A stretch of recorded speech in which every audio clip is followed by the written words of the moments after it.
What's going on, guys? Phil here. Today we are tackling a very large topic indeed. Originally this video, which the original idea has been in the making kind of for a couple months, so it's a little bit old, but it's still, I feel, relevant and interesting, has kind of grown into a much larger idea. So originally we were going to talk about just wage and price controls because I wanted to talk about Kamala's price gouging bill, or, her proposed idea before she lost the election, and so we voted against price controls. I wanted to know, what do we exactly vote against?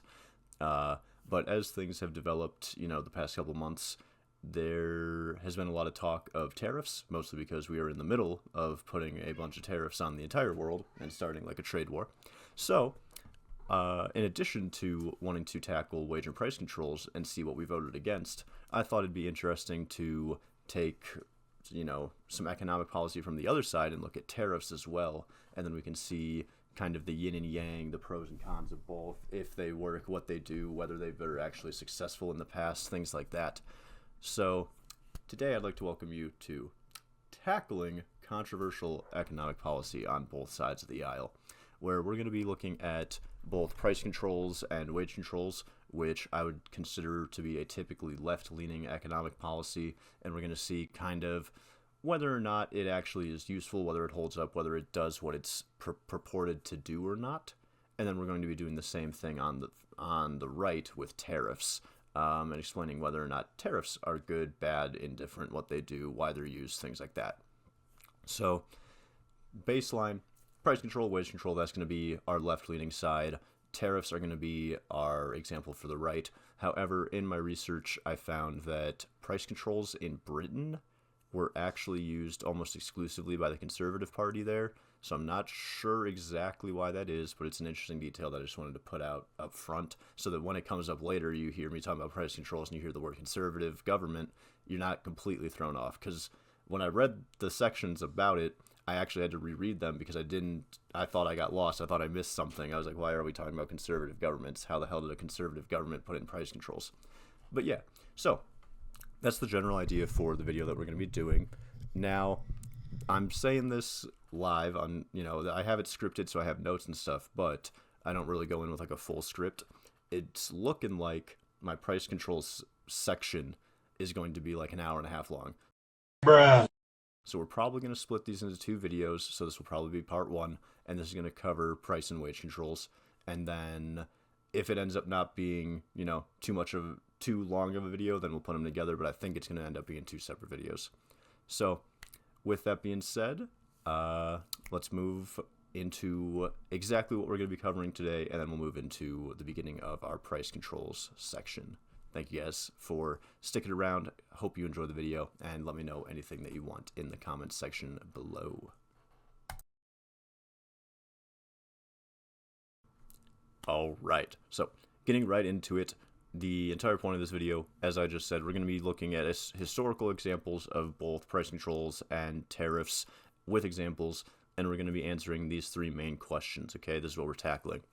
What is X? So what is price controls? What are wage controls? What is a tariff?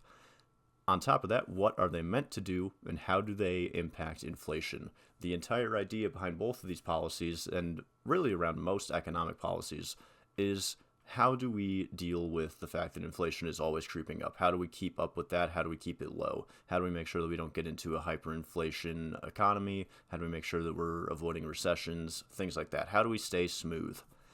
And then third of all, have they been successful before, and are there good examples, which we can go to for that? So, with that, let's get into price controls. Eventually, we will end both sections with talking about modernity. We're going to be talking about Kamala's price controls, her anti-price gouging bill that she wanted to do, and then we're also going to be talking about Trump's tariffs. This is being recorded just a few days after Liberation Day. This is Monday, April 7th.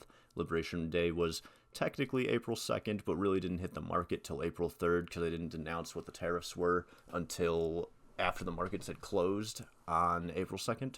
So, yeah, the final section of that part will be all about Trump's tariffs, Liberation Day, what that means for the economy, what my predictions are going forward now that we're in the, economic system and like position that we're in. But before we get to any of that, I want to talk about price controls, okay?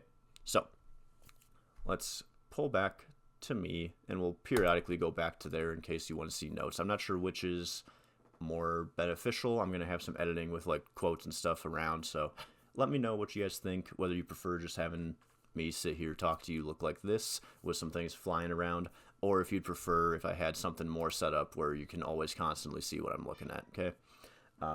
Because really I don't have much of a preference. It's kind of what the viewers would like to have on the screen. I go into these imagining that people watch this like I watch YouTube most of the time, where I'm mostly audio, I'm mostly on a second monitor, so I don't assume that my visuals are that important outside of a little bit of editing for the funds. But if I am in the wrong about that, if there's anything you want to see, just let me know. So let's get back to here. You can see my beautiful mug, and we're going to talk about price controls, okay? So wrong side. I think I'm going to put them here. What are price controls? Price controls are government-imposed limits on the prices that can be charged for goods and or services, okay? There's multiple types of price controls, wage controls, income policies. These three terms, and there's probably going to be a couple times where I like mess up saying them and say something else stupid. These terms encompass economic policy that we're talking about, really. They all kind of mean the same thing, even though they all function in slightly different ways. They all are part of the same agenda. They're all part of the same like system of how things would work together, and they all try to reach the same end goal. The most common form of price control is going to be price ceilings or price floors, where you set either a maximum or a minimum price of which a good or service can be sold for, okay? So it's kind of like, let's say you're a farmer, you make wheat. I, as the government, come and tell you, wheat is really important because that's how you make bread, and our people have no food. So to make sure that our people can afford food, I'm going to tell you can only sell your wheat for like $2 a pound. And then if you go and try to sell it for more than $2 a pound, then you can get arrested or criminal action or like whatever. You can get penalized. And typically the way, especially historically, that these things have been penalized is very, very badly. These systems do not work unless you impose extremely like harsh sentences for going around them. And even then, as you will see, that doesn't typically stop, black market activity or third party activity. So wage or price ceilings and floors are a very tricky area to handle. You would think in your head, first thought, yeah, that makes sense. The farmer makes X amount of money. There's no way they're going to set the price low enough, the floor low enough to where they're not still going to make money off it. That's not true. And you might think, oh, well, they're never going to set a price like too high to where like so high. If it's a maximum, oh, well, that's what I should be paying for it anyways, right? There's no way it's worth more than that. No, that's not how that works. This is the core issue of this form of economic policy, is that when you in your head think what something is worth, you cannot have that sort of thought. You do not get that choice. Okay, that idea is antithetical to the price control model. You do not get to decide what something is worth. The government tells you what it's worth, and whether they're right or wrong, you have very little sway there. There's nothing you can do to impact that. It's very anti-free market, which is a very American concept. So I think that that's a lot of where the initial hate for any sort of price control comes from, is that it inevitably leads to something that is anti-free market, and we're very free market here in the States.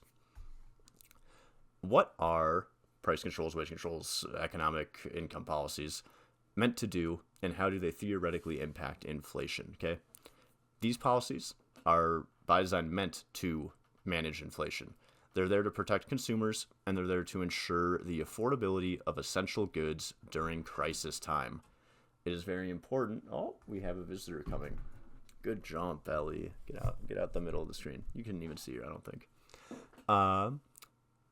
That it's very important to mention that during crisis time, price controls are a much more like beneficial system, a much more worthwhile system. You'll see as we go through examples later that when you try to have a an economy that's based around price controls, it does not last long. It takes a lot of consumer sentiment to be like okay with price controls, which you're not going to get that type of unity out of a country full of people unless you're in very dire circumstances. Theoretically, by controlling how the economy is growing, by limiting wages and controlling prices of the most common goods, these policies are meant to slow the impact of inflation, obviously. There's no reason for us to try to hyperinflate ourselves. All economic policy is going to be trying to make sure that we're maintaining our normal 2% inflation. There's a lot of consequences which price controls bring with them, which start to counteract the efforts of keeping inflation down. Those are going to be, there's other small ones that we'll probably mention, but the main ones, you're going to have shortages, you're going to have black markets, you're going to have reduced quality of goods, and then you're going to have inflationary pressure in the long run. So even in the example where let's take a random year, 1940, there's no reason I would choose that year. 1940, okay? If you put in price controls in 1940 and they last till 1942, when you repeal them in 1942, as soon as the price ceilings are gone, the goods that cost a lot or should have costed more the whole time are going to skyrocket. So even though you've limited inflation in the 2-year period that you just had, you're going to have some form, and who knows how long it'll last, it depends on each example, but you're going to have some period of time after you repeal these price controls where prices of standard goods are going to skyrocket. There's really, really tangible consequences to these kinds of policies, and they're felt both during and after they're implemented. And so if we're ever going to implement them, we have to be aware that this is how they function. Does all this caveat that there's consequences and things don't work out don't always work out the best, like with all of these warnings, is there still a reason to use price controls? Is there still a use case? Are they worth mentioning? Are they worth thinking about? Or are they just not worth ever considering? So let's begin. Let's go take a look at whether or not we have any examples in 40 centuries of wage and price controls where price controls were actually useful. Also, by the way, instead of popping it up on the screen, I'll just pop up the book. This is the book that we're referencing for most of this. Really, really solid.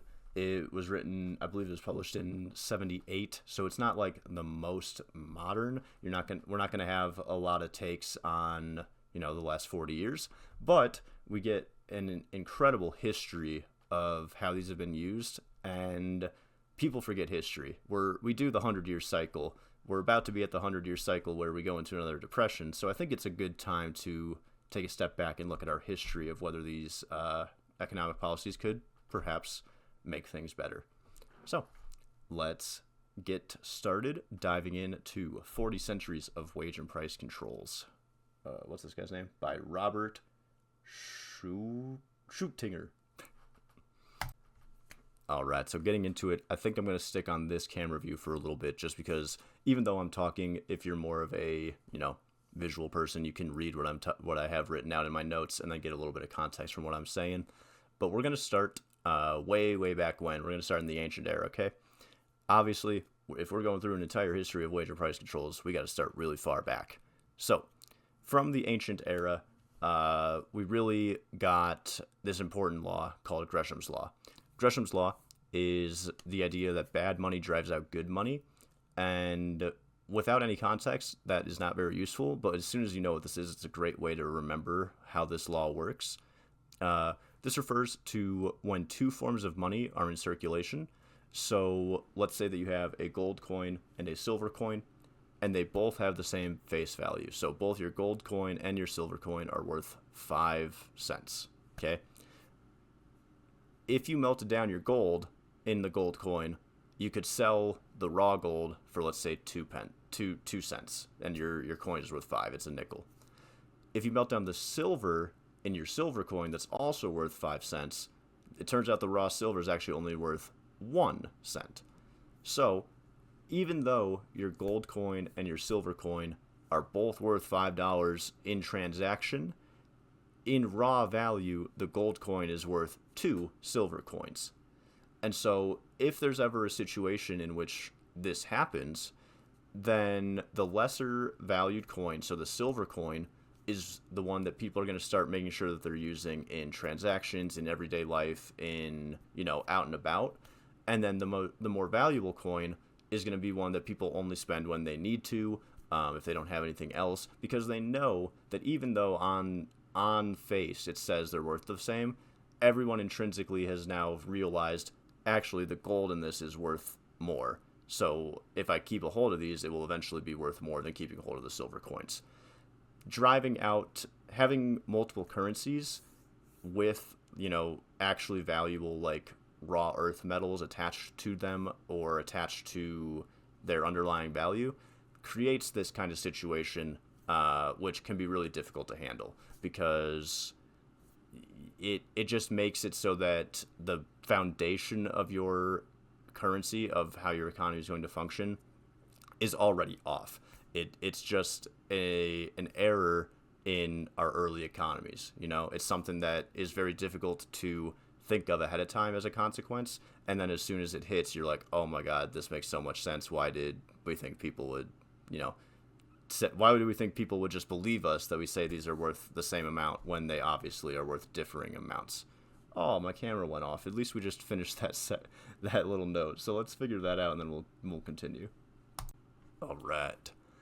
Continuing on from that, a modern example of Gresham's law is during hyperinflation, people might begin using foreign currency or just straight raw metal, like doing trade in silver and gold and barter and things like that, so that they're able to store value while their local currency becomes completely useless, and they only use their local currency, in local easy transactions.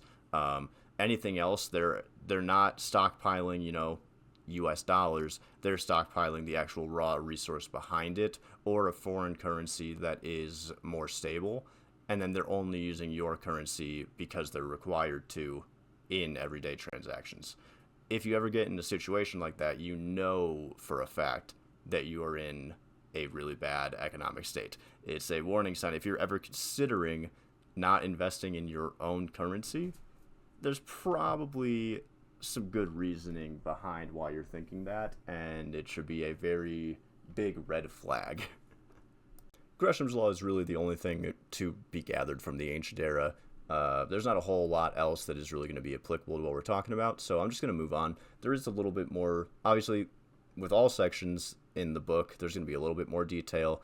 I'm not, even though we're going over a majority of the sections of the book, there's still going to be stories and like parts that I don't go over because they're not as relevant to what I'm talking about, that are still interesting. There's still a lot of reason for you to go buy the book, read it yourself. Even though you're getting a fairly, I would say fairly like objective overview of what everything is happening in the book in a lot of the sections, you are missing some sections, and there's a lot of nuance and other stuff and stories that I didn't pick out. So take everything with a grain of salt. Go read the book for itself. With that being said, we're going to move on to Rome. Okay, we're moving on to the classical era. I think this is the classical era? I think this is the classical era. Rome. With Rome, we get the Roman law of 12 tables, okay? This did an absolute lot of stuff. It's a very large piece of, like political documentation. But for the purpose of this, it was the first time where interest was expressly explained and like put into law, and it was the first example that we can get of people who are really circumventing implemented economic policy.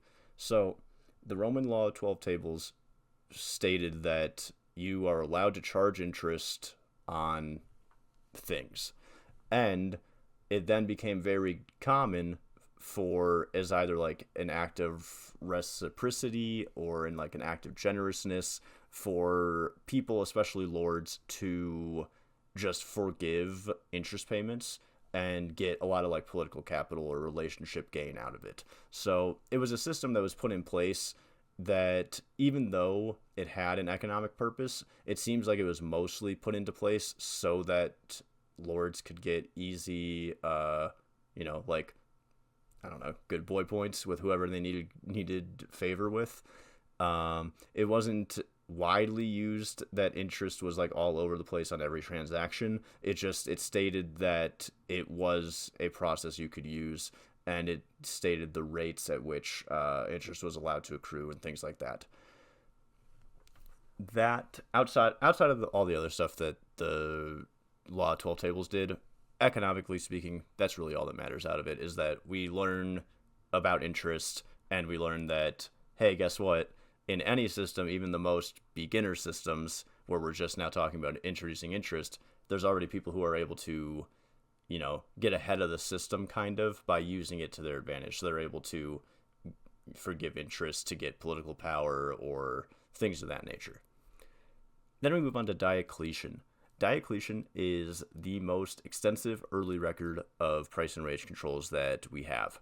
It instituted maximum prices for a ton of goods, and it also established what each individual job would get paid.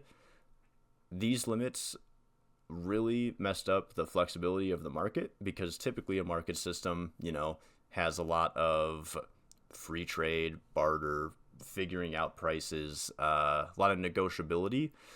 Under this, there was not any negotiability. And then as more experienced and skilled workers aren't able to request higher wages, then you start to get worse workers who don't care because they're getting paid no matter what. And the harder working workers start to fall out of the system because they're not getting enough reward for what they're doing. This is the first example where wage control really comes in, and it really highlights the fact that if you're going to set a maximum wage for a job, there's no benefit for someone to get either better at that job or faster at that job or anything, because they're getting paid exactly the same no matter what's going on. And that just, you need to set up a form of incentives that helps both parties out. If you're only setting incentives that, hey, if you go faster, you produce more, and that's good for us, but the person themselves does not get anything tangible out of it, there's no reason for them to actually put in that much work. And that is our little section on Rome. Moving on to the medieval era, I'm going to pop to this for a second, because on the screen somewhere, probably here, you're going to see a very long text passage, hopefully scrolled past, and what you're seeing is John Hale's account of Tudor England, okay? Now, the original account is difficult to parse. It's published in the book with its original text. It has Old English. It has misspellings. It has, old weird ways of spelling words. Very, everyone had to go through high school and read Shakespeare, and you learn to read things that are a little off, and then you read a lot of Old English, and you start to get a little better at it. And even though I've read a lot of Old English, it still is never very easy to pass through on the first read. It's one of those things that you got to reread over and over again to really kind of figure out what's happening. With all that said, if you want to read it, feel free. It was right here. It's also in the book. Meaningfully, though, what matters from John Hale's account is that it explains the way in which vendors at market, when price controls were set to where prices were too low, they just don't show up to market. There's no reason for someone to show up and sell at a price that is not beneficial for them. So the vendors learn very quickly, well, shit, I'm just not going to show up here and try and sell under the price controls. I'll go and sell somewhere else. They instead would sell to some people. They would stockpile supplies so that they don't, they can wait for a better price to then eventually sell at later. There's black markets that begin to develop so that people are actually able to get fair prices for their goods. And John Hale's account really just goes to show another example of how even as systems progress, there's going to be the same problem that there was back in ancient times, back in Rome. There's always going to be ways to circumvent the economic policies that you put in place if they are not actually beneficial to the normal person.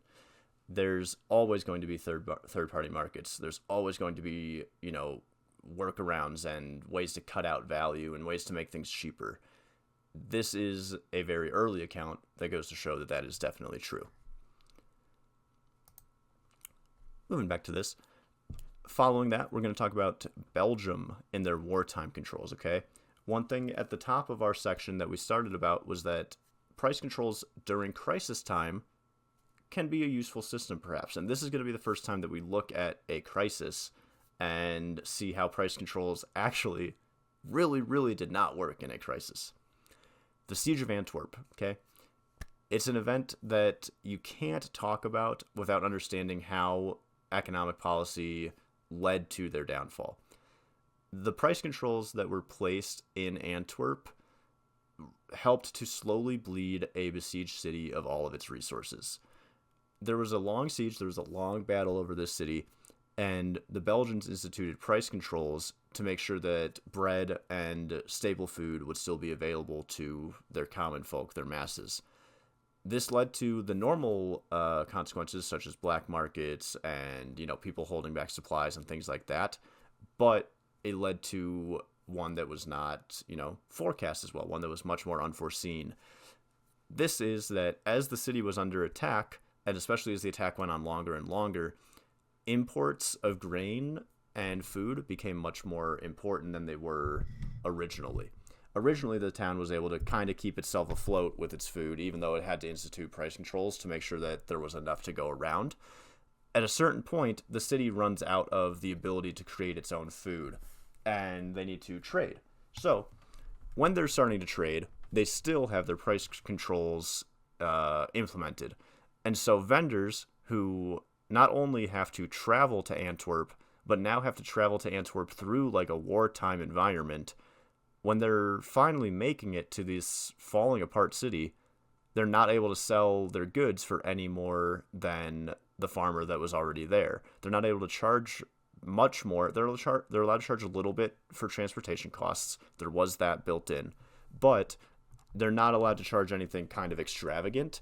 And in such a horrible situation as having to go through a active battle, you should be able to charge a premium for your product. So vendors who were willing to travel, quickly realized that it wasn't actually worth it to travel because there was not going to be any profit to be made. And so eventually the population of Antwerp just got starved out because they ran out of their own supplies, and their economic policy essentially forbade people from coming and supporting them because there was no way to support them without taking on massive risk for really no gain. And so what I hope that you're getting out of essentially this entire video, but especially these early sections, is that we're not that different than the people that were here 500 years ago, 600 years ago, trying to figure this out, okay? Everything comes back in patterns of everything comes down to making incentive systems that actually benefit the people they're supposed to benefit. If you make an incentive system, or you make a system that incentivizes, helping the poor out by making bread really cheap, well, then your people who make bread have no incentive to continue making bread unless they're out of the good of their heart or because they have nothing else to do, You need to have a system in which helping people when that's your goal also helps the person that's helping them and is not just like charity.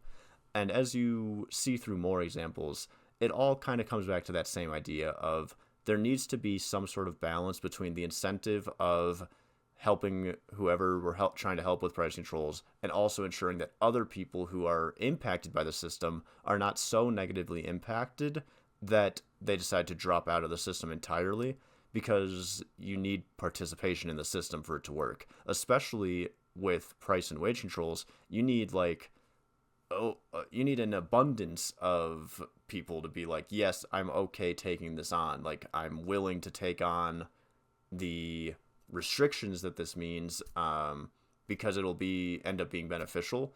And if you have people drop out of the system because they're annoyed at how it's working and how it affects them, then you're never going to reach that participation number. And you're never going to have successful price controls unless you have a very large participation number. Finishing up with the medieval era, let's talk about Bengal. So Bengal had two major famines within 100 years of each other. And in both, they tried different systems because, it's a great time to see what might work when you're in such dire straits. So during the first of the famines, they tried price controls because that was the go-to idea of, oh, things are going bad. We need to make sure that people have cheap food. Let's try price controls. Price controls were enacted to attempt to fight inflation and then ensure that there was cheap food accessible. But during this famine, a third of the population died. And that's not a number I pulled out my ass. I just don't remember the exact number. It's about a third of the population of Bengal died. Then, during the second famine, they had learned that price controls seemingly do not work, and so the free market was left open to allow for free trade for all foodstuffs. With this, the shortage ended up being kept under control because people by themselves, not dictated by the government, were able to decide where food was really needed. They were able to prioritize, this city is fucked. This city will pay us a little bit more because they're fucked. Let's go make sure they get food. Then we can start dealing with everybody else. And because there was this system in place of, yeah, I could just feed my local people, like my immediate circle, and get my normal profit, or I can go and help the people who are really fucked because I will end up getting a little bit more out of it. You need to have that sort of incentive structure. Yes, it's great. The merchants are going and helping the poor people who need food. Yeah, it's only going to work if the merchant is going to get a little bit out of it too. You have to have that balancing act of, yes, the good thing to do is go help people, but also if the good thing to do screws you over, then you're not going to go do it. All right. Popping back in, we are going to stop at the colonial era, the independence era for America, where we are still the British colonies and we're dealing with trading with the Indians and then, that sort of time period. So during the early colonial state, beaver skin was one of the largest commodities. Beaver skin and corn were the major trade. So a lot of the time we would trade to the Indians beavers and they would give us food. Originally, the British wanted to regulate trade with the Indians because they wanted to make sure that, the British weren't getting screwed over by the natives, screwed over in quotes. So the maximum price, the ceiling placed on a beaver skin was 6 shillings plus transportation. We've seen this transportation clause before. It seemed to be implemented very early in a lot of places because people learned, hey, it costs time and effort and money to get you things. You have to pay for that, even if, we're in an extreme circumstance where there's supposed to be maximum prices. However, eventually corn began to dwindle, and so the price of trading commodities changed. The intrinsic barter changes when supply of one of the two things on offer changes. So the fair price of beaver skins continued to go up from that original 6 ceiling to eventually being worth 10, eventually being worth 20 shillings. The Indians, getting fed up with the regulated trade, eventually said, no corn, no beaver, you're not getting anything, we're not trading with you. And then the British courts had to reevaluate their institution of price controls. These ended up being lifted very quickly. The price of beaver skin skyrocketed to 20 where it was supposed to be, and then it stayed at exactly 20 during the shortage because that's exactly where it should have been. It turned out they were right the whole time. So it just goes to show a very early example, but this time with, even though we're the colonies, at least this is an American example kind of how quickly and how simply price controls can fail. Like, yeah, there's a lot that goes into implementing them. There's normally a lot more depth behind all of the economy that's going on. But this example, I think more than almost anything else that we've gone through so far, is so basic that it makes so much sense. It's like, hey, you guys, we used to trade for 6. We have two goods that matter. We're only talking about corn and beaver skin. And guess what? Your corn is more expensive, so now the beaver skins are more expensive. Like, it just doesn't make it makes total sense. It's part A, part B, and it's just a very simple, clean example, I think. Now, I have stars, and you'll see them through the script as I show you. What those mean is that these are examples that I think are either particularly important or are particularly American. And so even though we're going through a whole history of price controls, near the end we'll probably have like a wrap-up section about just the American policy and how it's fared through our history, and then whether, we're poised to actually use it again or not. But this is the first time where we really had a denouncement of price controls. Okay? During the Revolutionary Era, during the War for Independence, Washington and his army were essentially starved out because price controls were limiting supply and limiting trade of food. So the theory was that price controls on goods that were required to run the army would reduce the price of supplying the army, making army costs go down, and then it would also make it easier for the common person to get through the war, because if we weren't spending as much on our military, we could spend more on helping other common people too. Great concept, right? Helps everybody, brings down cost, should work. However, this, instead of just having the same amount of product available, led to a lot of farmers stockpiling their excess food because they didn't want to sell it at a price that they felt wasn't fair. And on top of just holding back supply, so creating shortages, we also had farmers sell to the enemy forces because the enemy forces would pay just straight up in gold. So instead of having to use currency, that at that point you're not, you're going through war, you're not sure what's happening, your currency is not going to be very stable or very, forward thinking. You're not sure if you're even going to make it through the war, so who knows if the currency you're using is ever going to even be official or like utilized or whatever. Getting pure gold that will always be worth something is a very enticing offer. And then with these first 2 points, eventually this all culminates in Washington's army being directly impacted because they don't have any food, and that was because of the fact that there was so much being stockpiled. So once it started affecting the army in a negative way that outruled the original theory plan of how it would help the army, they were removed. The prices for these controlled foodstuffs went up 80x. That's the example where I told you things can go up like 50x, and it's not insane. They went up 80x for a small period, and then eventually they fell, and they started stabling out. And they ended up, once everything, worked itself out, they were a little bit higher than before the war, but they really weren't that high at all compared to, the 80x boost that happened quickly after the price controls were removed. So this was the first time that America really implemented price controls and then quickly had to revert course because of consequences of these price controls. And it's directly because of these price controls that Washington's army almost starved. It's not like they lost a battle and almost died. It's not like they were beat up and they had to retreat and they're in the middle of nowhere where they couldn't get food. No, this was just purely based because of the economic policy in place, hampering the market and creating these issues. Moving on, we are on to the French Revolution and the law of maximum phases, okay? So, it's the law of the maximum, and it came in phases. During the French Revolution, France was facing multiple crises, all at the same time. There was food shortages, there was rising inflation, there was economic instability. The country was at ends. It was not doing good at all.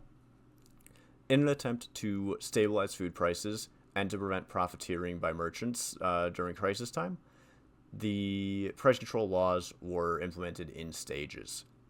These were done mostly during the Reign of Terror from 1793 to 1794, and I don't really know French history all too well, to be honest, but if you're calling something the Reign of Terror, that doesn't really sound like it's very good. So that might be a little bit of foreshadowing that this is going to go really badly. Phase 1 of the law of the maximums. Initially, price controls hit only essentials, so it hit meat, bread, grain, things like that.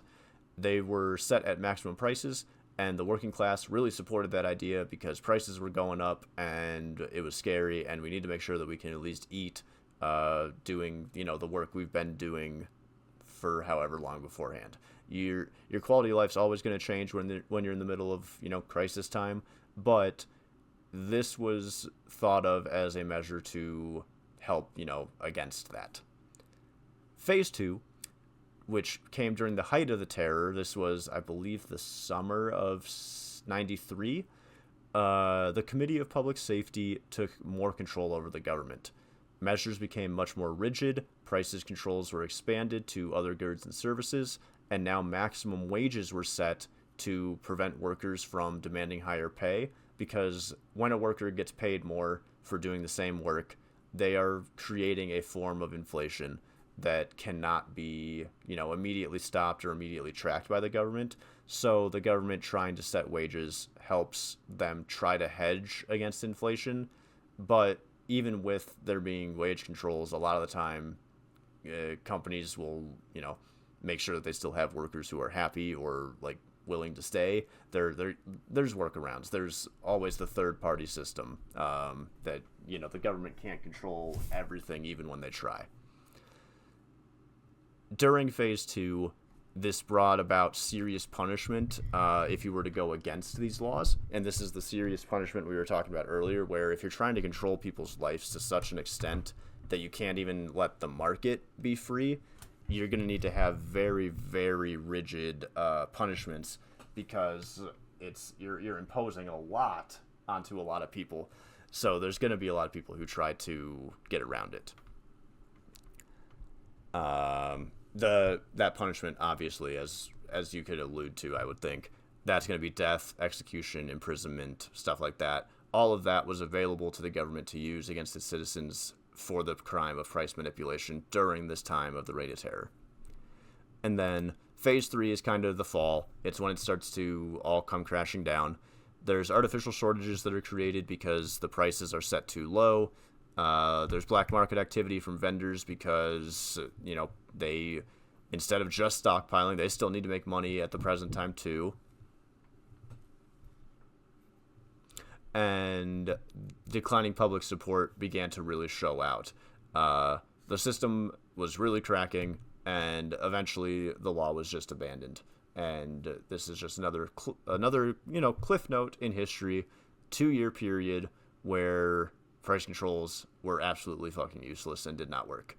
And, I think that framing that I just had is really important to kind of understand when you're looking at, kind of modern economics, modern times. Looking back at this in history, it's clear that price controls do not work and were not really going to work in this scenario. However, they only implemented it for 2 years, and so it could be very easily quickly forgotten. That's why it's given such a striking name as the Reign of Terror. And even with, that much emphasis put on it as, look, this was really bad. We named it something really bad so you don't forget about it. Go and learn about it. I was never taught about it. I never learned about the Reign of Terror. I don't know anything about the French. I don't know French history for shit. And so it just goes to show that, the world really goes kind of in the same patterns. If you don't study history, you're going to make the same mistakes. And as you'll see, we're on bullet point 5. We're still back in the French Revolution. We're in the 1800s. We have 200, 300 more years of stuff to go through. And it's all going to be the same pattern of, why are people trying price controls when they've been shown in the past to not work? And we'll see they eventually develop, additional safeguards or additional steps that were like, oh, maybe this will be the thing that saves it. And it has never yet been the thing that saves the system. It might be that the system does not function in the way that it should. A small note, interesting section. There's not a whole lot to go over because it's a very small, essentially 2 paragraphs in the book. But I thought it was really cool how we tackled inflation in the Confederate Army during the Civil War. It's, like I said, not a major point, but it's cool to see an example of how the size of your population dispersed over the size of your land can really come into being a factor in your economics. Because originally, the Confederacy, it funded its government just through what's the right word? Why can't I think of the right word for this? It essentially just money printer go burr. It printed money and said, fuck it, we'll figure this out later. Just, we need to pay our people so we can go and fight right now. So they money printed, and the war went on. And as the war went on, they eventually stole a mint in, I think, Georgia.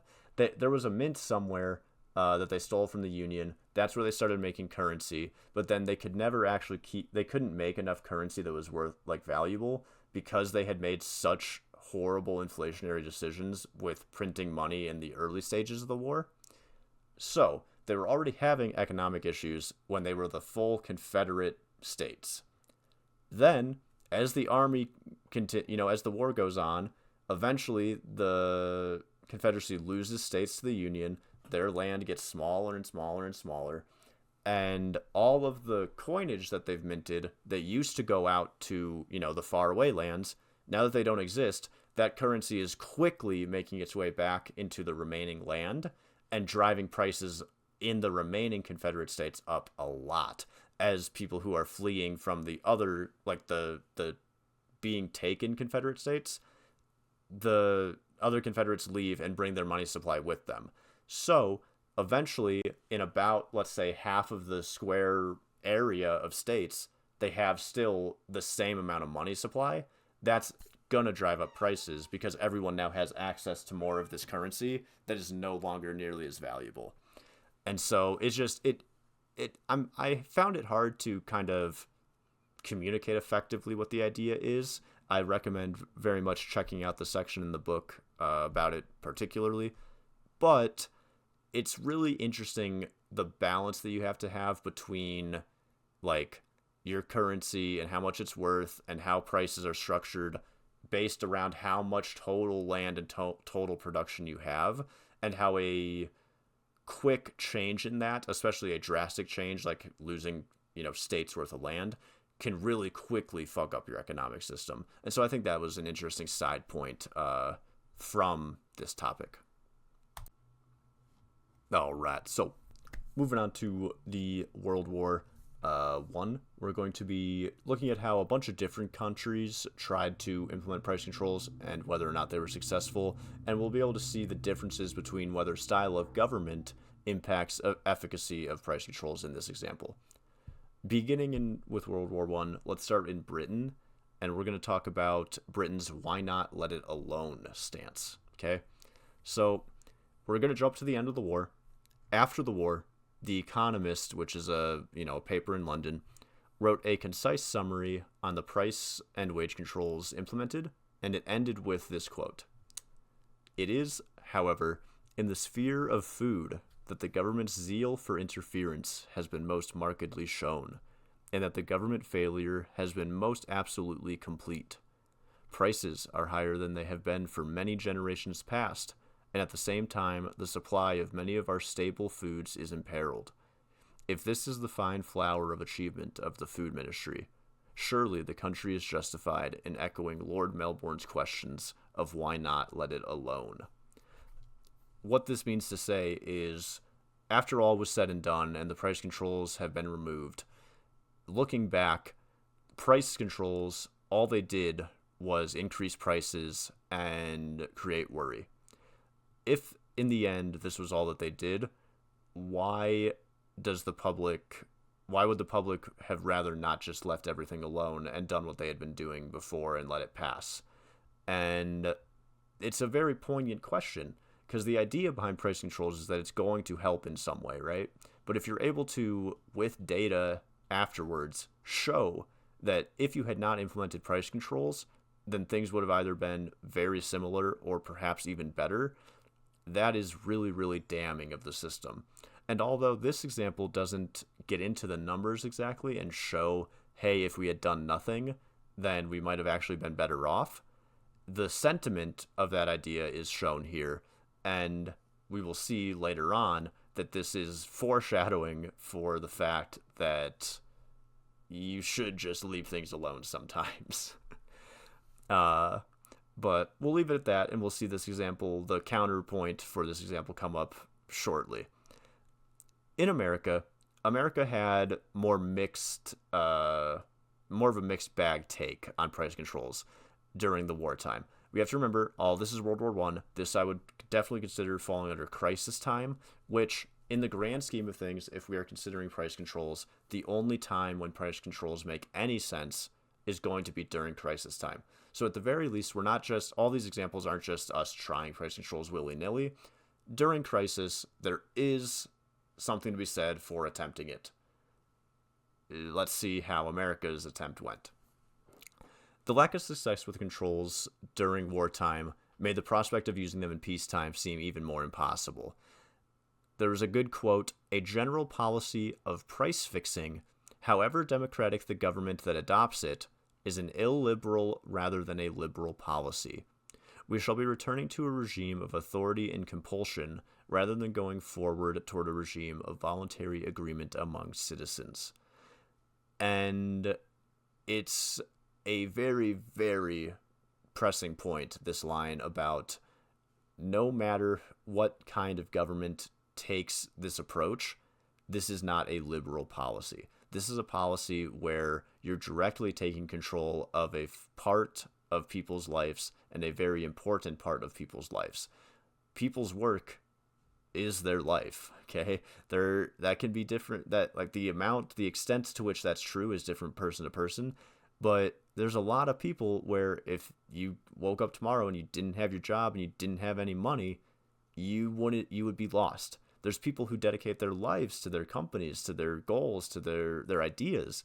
And especially if you take like a small business owner and then tell them you no longer have control over your prices, you're taking away a major part of the autonomy of their life. And no government that hopes to be liberal is going to be able to implement price controls, especially in peacetime in a long-term sense, without directly like stomping on people's freedoms in that way. So this is a great example as to why, if you hadn't already understood why price controls are only a crisis time policy, this is an example that I think can very easily concretely show you why it only works during crisis time. It will not work during peacetime. And then finally, finishing out World War I, let's talk about Russia, because Russia, as opposed to both Britain and America at this time, Russia's a dictatorship. So in an already sort of, more authoritarian state, how do price controls fare? An observer who visited Moscow in 1919 reported that, quote, "Controlled prices do not, in fact, exist. They are merely issued as decrees to which no one pays even the slightest attention to. Even in a dictatorship, controls are near impossible to enforce. You have to have very, very rigid, not only punishments, but like systems in place to go and ensure that vendors aren't cheating the system or skirting the system to be able to have effective price controls. This might even be doubly so in an authoritarian regime where people are already used to some form of control. If you push more control, there's a chance that people are going to finally bounce back and say, I'm not taking this anymore. And that, if the idea that in America you could have crisis time price controls, that idea only works because if you implemented them, there's an idea that the national zeitgeist is we are all in this together. We need to do this right now. There needs to be a sense of unity around understanding why price controls are in place. If you do the same thing in Russia, that's a dictatorship, already pushes a lot of control onto its people.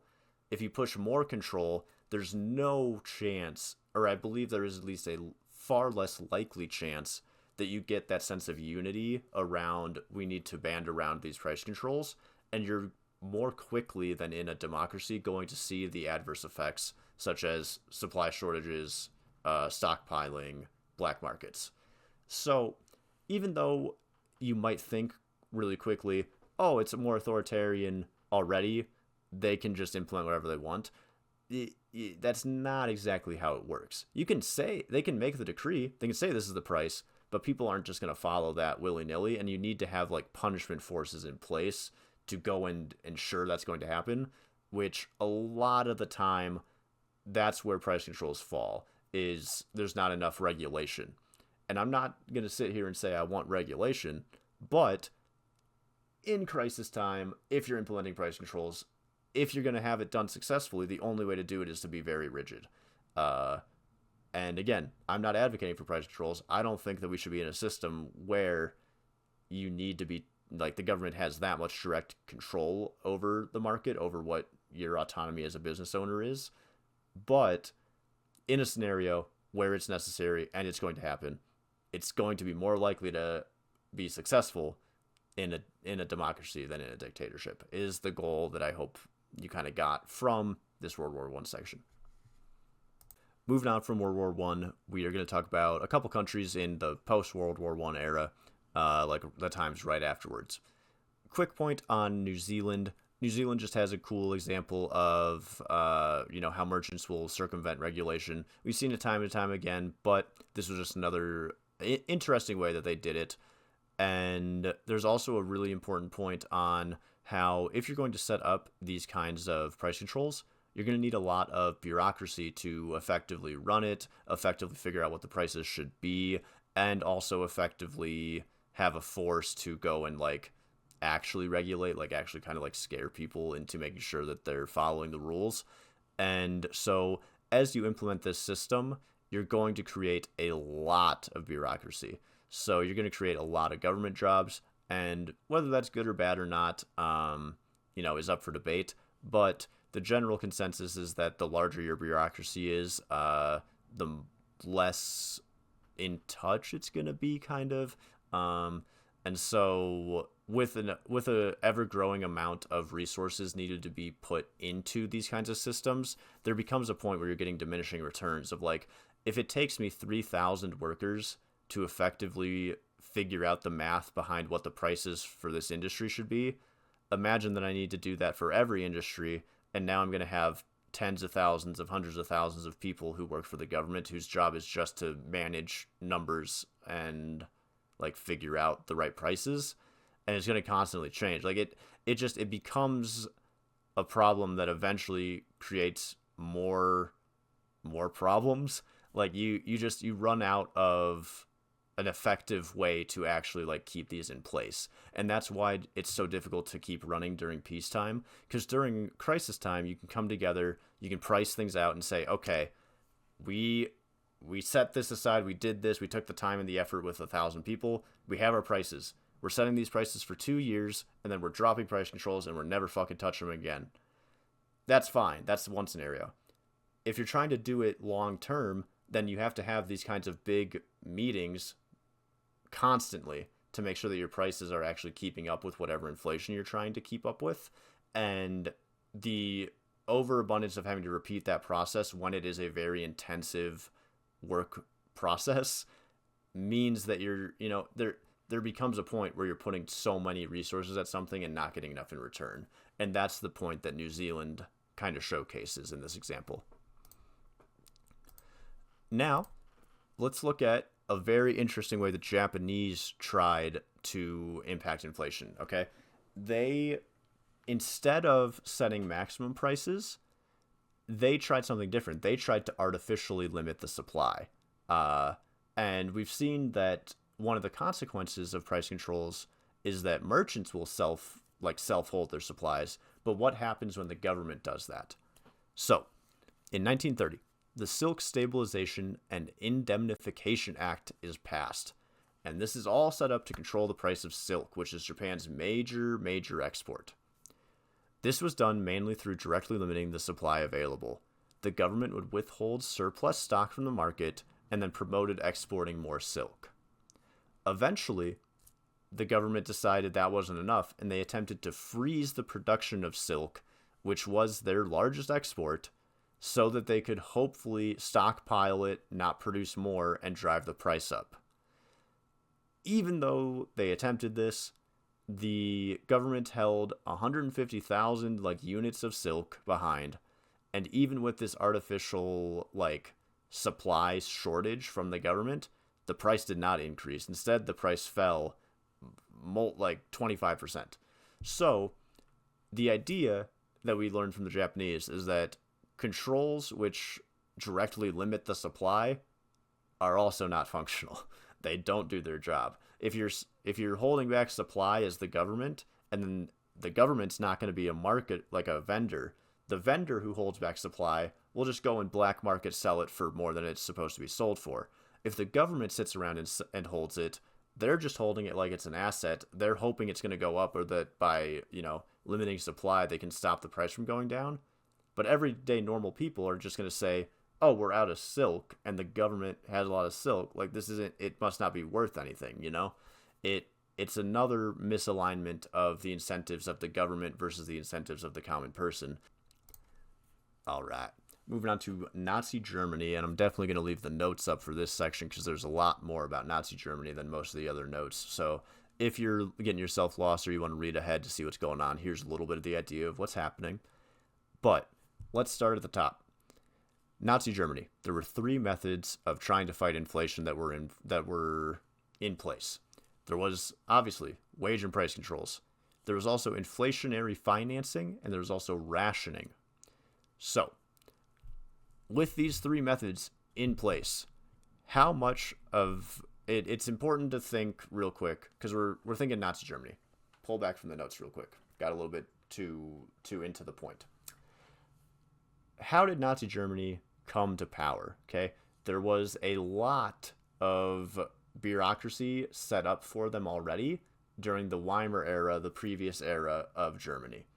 And so a lot of Weimar era bureaucracy was set up with not many safeguards in place to the idea that someone with bad intentions around the system could come in. There's really good info about this. If you read through the book, it's like page 66, 67, somewhere around there is the section of Nazi Germany. The Weimar era of great inflation was ruining the German economy. Within 10 years, the money supply went from 6 billion marks to 92. I don't know what the fuck this number is. It's fucking huge, okay? That's a lot more zeros than billion. This is the biggest number of currency I think I've ever fucking seen. What is this, okay? That gave away, that like made the society absolutely crushed by economic fear and doubt. Prices rose obscenely because money was worth nothing. There's a quote that follows: in those days, the market woman who, without batting an eyelash, demanded $100 million for an egg, lost the capacity for surprise. Okay? The German people are living in the most absurd of economic circumstances, okay? Think for a second. We're bitching about egg prices being at like $5. We're seeing some grocery stores put it up to like $8 in expensive places in the country. Imagine if an egg was $1 million and how fucking, like, how that shuts you off. How that tears apart any idea or any sense of normalcy that you have, okay? That kind of mindset overtook the German people, and then that makes it so much more easy to understand how the Third Reich was able to, like, convince people and take over so quickly and so dominantly, right? It's a very important warning sign about how horrible economics can lead to, like, extremism taking root or taking hold of a populace. If your populace is so disenfranchised with your government because you fucked up so beyond the pale as the Weimars did in regards to their economy, you can't say, like, you almost can't blame the German people for for hoping that the Nazis would bring apart something better, you know? When you're just surrounded by fear and panic and worry, any out is seen as a good out. And you have to understand, like, looking at that as, you know, someone 100 years later, you're like, how the fuck could they ever let the authoritarian Third Reich take over? If you're downtrodden like that, you'll take anything, man. Any cult could come around and recruit you. There has to be some sympathy for people and some understanding that you're very you're very easily manipulated when you're in dire straits, and the German people were definitely in extremely dire straits at this time. Okay. Inflation is a tragedy that makes a whole people cynical, hard-hearted, and indifferent. Having been robbed, the Germans became a nation of robbers. The nationalized banking that was prompted by the 1931 German crash left the doors wide open for Nazi control because the Weimars took over the banks, nationalized it, were hoping to fix it, and then when the Nazis took over, they already had central banking, they already had central planning in place from the Weimars.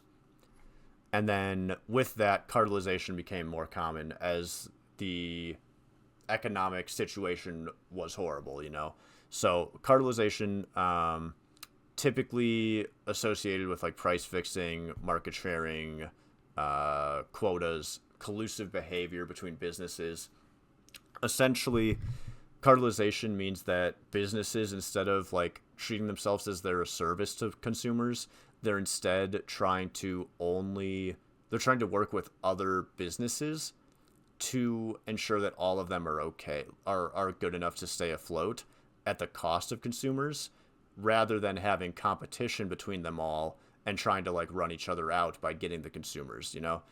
Cartelization is a system where businesses benefit from protecting business rather than businesses benefiting from getting consumers. And so when a business has more benefit to help other business rather than consumers, then you get into a position where your people are like even more fucked, because now the businesses who are supposed to provide services are instead looking out for themselves and their brothers of businesses than the consumers they're supposed to be helping. With all of that preamble, the Nazis then come to power. And the first 3 years, even though they did have control of the banking and they could have began central planning, they really didn't have too much centralized pricing control, okay? They relied on industries to provide the government prices, and then the government would check whether they were within appropriate like amounts and kind of just give the go ahead. So while there were controls, it was very informal. It's not exactly voluntary, as we'll see voluntary price controls come up later, but in a sense, it was like the first attempt at like voluntary price control, okay? As the new Office of Price Formation gets formed, more offices to cover local areas pop up, and that creates a lot more bureaucracy. And then within this bureaucracy, the new Office for Price Formation, they come up with this system called the just price. And a just price for a good is one which, let's pop this up actually because I'll have them on the screen. A just price, 1, helps build up industry following the 4-year plan, or 2, contributes to production of a sufficient amount of consumer commodities. That's very general, but that's okay. What a just price is not, move this way, is not, it's one that does not result in cutthroat competition. So they're trying to make sure that there's not competition between business. And it's also one that does not provide beyond normal profit to the provider. And that's something that comes up in all price controls, is there's always like, hey, yes, you have to make a little bit of money. We understand that. You can make like a transportation cost. You can make like a little bit of a percent on top. But there are guidelines. And in Nazi Germany, the guidelines were surprisingly not like on the scheme of things, they were strict, obviously, but they weren't as strict as you would have thought. There was actually a little bit more wiggle room than you would have thought. Normal profits, especially at the earlier beginning of this, there was a lot more room than there was as it gets later on. The 1936 price stop is what effectively destroyed the market, okay? All price determinations ceased to come from industry, and Nazi central planning was now going to begin starting with this price stop. They turned the pretty strong German labor unions into the puppet group called the German Labor Front, and that allowed workers to lose bargaining. They lost freedom to leave industry, to leave their job, to move around, mobility, and they were essentially reduced to serfdom under the Office of Price Formation's central planning. So let's think real quick. We already talked about this a little about when we were talking about the Weimars, but how did the Nazi era controls, or I'm sorry, not when we were talking about the Weimars, when we were talking about the Russians. But if you're in a fairly authoritarian state, how do price controls still manage to fail? And that's when the money printer goes burr again, like we saw in the Confederate Army. Okay, whenever the money printer in your country is going burr, it's good short term. You know it's going to help the economy. It's going to make sure that the markets keep running and that, you know, things don't just stagnate.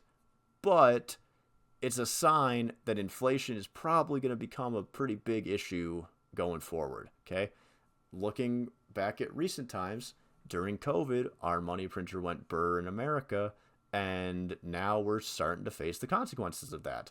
Now, would the consequences have been as bad if we also didn't start a trade war in the middle of it? Probably not, but fuck it. Now we're in the middle of a trade war. We'll see what happens. But I just thought that was an interesting point, that you really need to understand that the money printer is a very, very impactful tool. You cannot play around with the money printer, okay?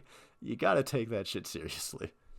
Black markets and barter always are going to exist, and they're always going to be almost impossible to regulate and control, because guess what?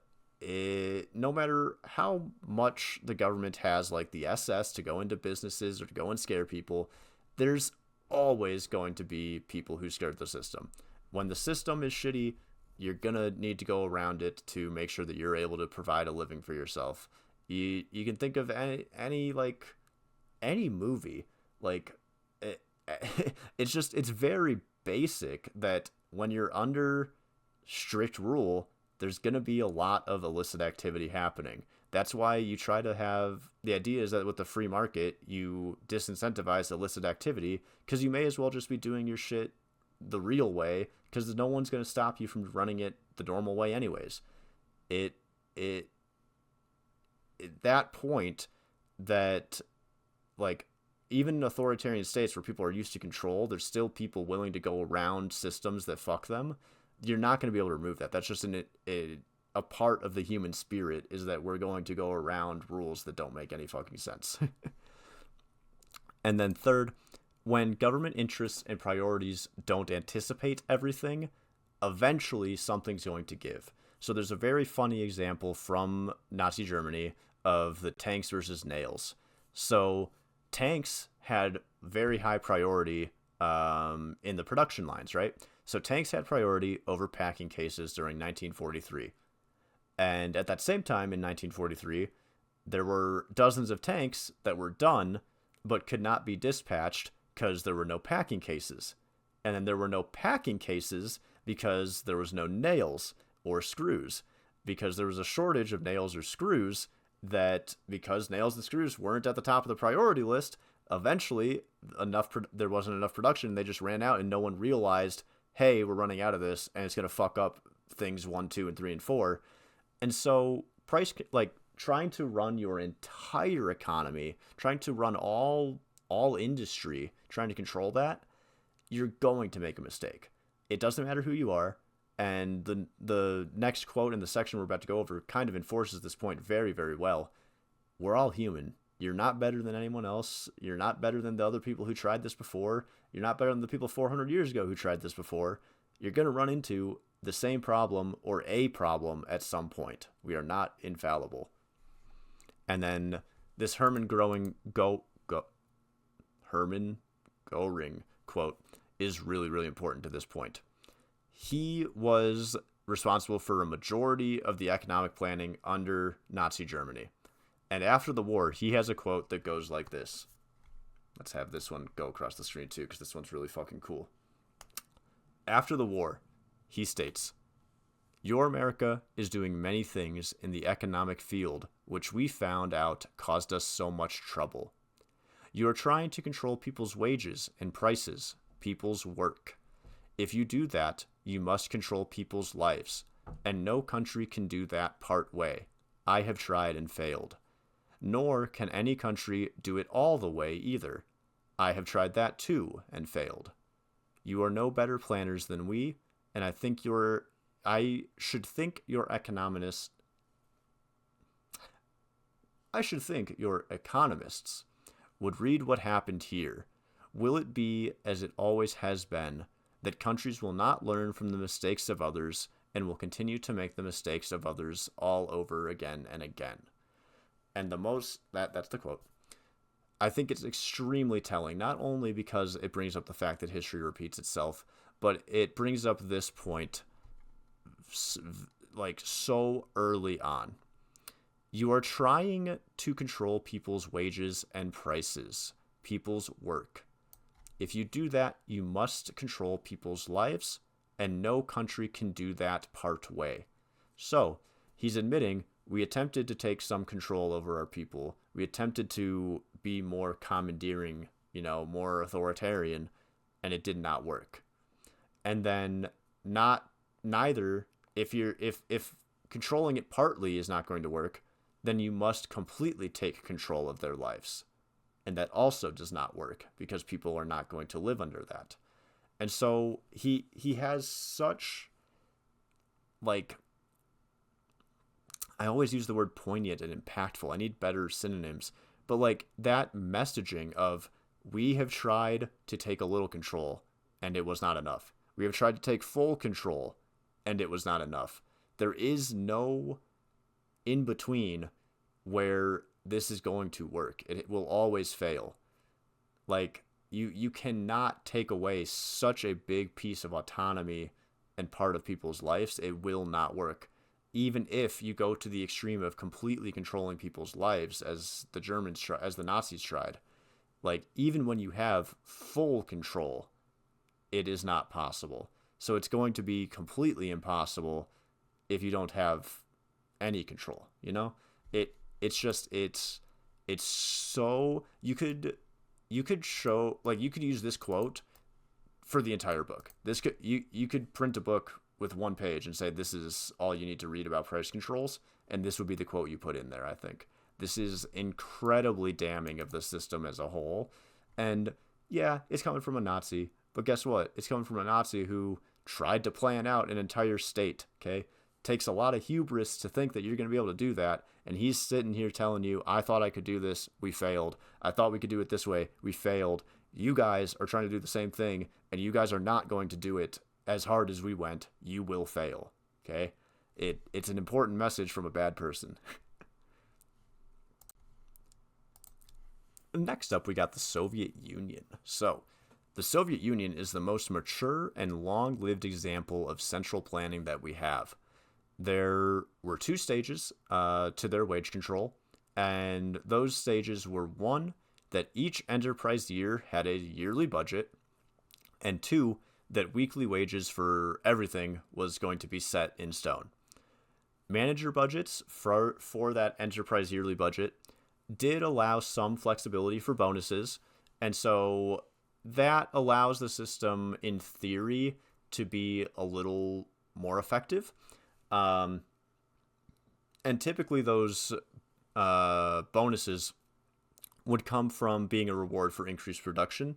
And this is a good showcase of how if you provide workers with incentives, then they work better or they are going to be more effective, However, those kinds of incentive systems are not common within price-controlled or wage-controlled settings. So it's interesting, and perhaps it's a mark, like a positive mark on the Soviet Union's price controls, that they did allow for this flexibility because they realized that a completely rigid system is not going to function. So this at least is an attempt with more flexibility. We can give them some kudos there. There's also an interesting way how the Soviet black markets would run different than most, because typically when you have central planning, you don't also have the introduction of like multiple currencies. You have just one that you can centrally like inflate or deflate or try to affect. Soviet black markets are their own rabbit hole. I would really suggest going into that more by yourself, because I'm sure if I went back now and looked at it a little more, it'd make more sense. But as I was going through the first time, I feel like it was not a point I was too invested in. It doesn't really matter pertain to this, but it's interesting just to see how black markets can evolve. The detail that matters is that even in the Soviet Union, there were black markets. It's one of the default consequences of price and wage controls. But if you want something cool to look into, I would suggest looking into how the hybrid Soviet black markets ran. Okay. Moving into, we just got through World War I and post-World War I, so it makes sense that we're moving on to World War II. And we're going to start with just the democracies in World War II, and then we'll move on to some other examples too. But I want to begin with Canada, because Canada during World War II tried massive price control attempts, and they actually were kind of successful. 1941 might be the first example of like real price controls that do something. So let's see how effective 1941 price controls were in Canada. The maximum prices regulations of December 1941 state that 1. There are maximum prices for a lot of products and services. 2. There are income taxes and excess profit taxes. 3. There are saving campaigns. So that's like basically like saving PR, trying to get the word out, trying to get community involvement, trying to get community support behind saving money. There's a conservative program that's running called Eat It Up, Wear It Out, Make It Do, about, make sure that you're getting the most out of everything you're using, fucking slop it up and don't complain, make do with what you have. We're in a time of, like, we need solidarity. Everyone needs to, take a little bit of heat so that we can get through this. Production priorities, production directives, raw material allocation, and distribution controls were all implemented. Production priorities is one that we've seen could be scary to implement, could run into some issues. And production directives is similar to that, but it kind of is related to quotas. And quotas have a way of working with they have a way of relating with worker incentives poorly. So that could be a bad sign too. And then finally, there was a subsidy system to enable the freezing of prices on imports.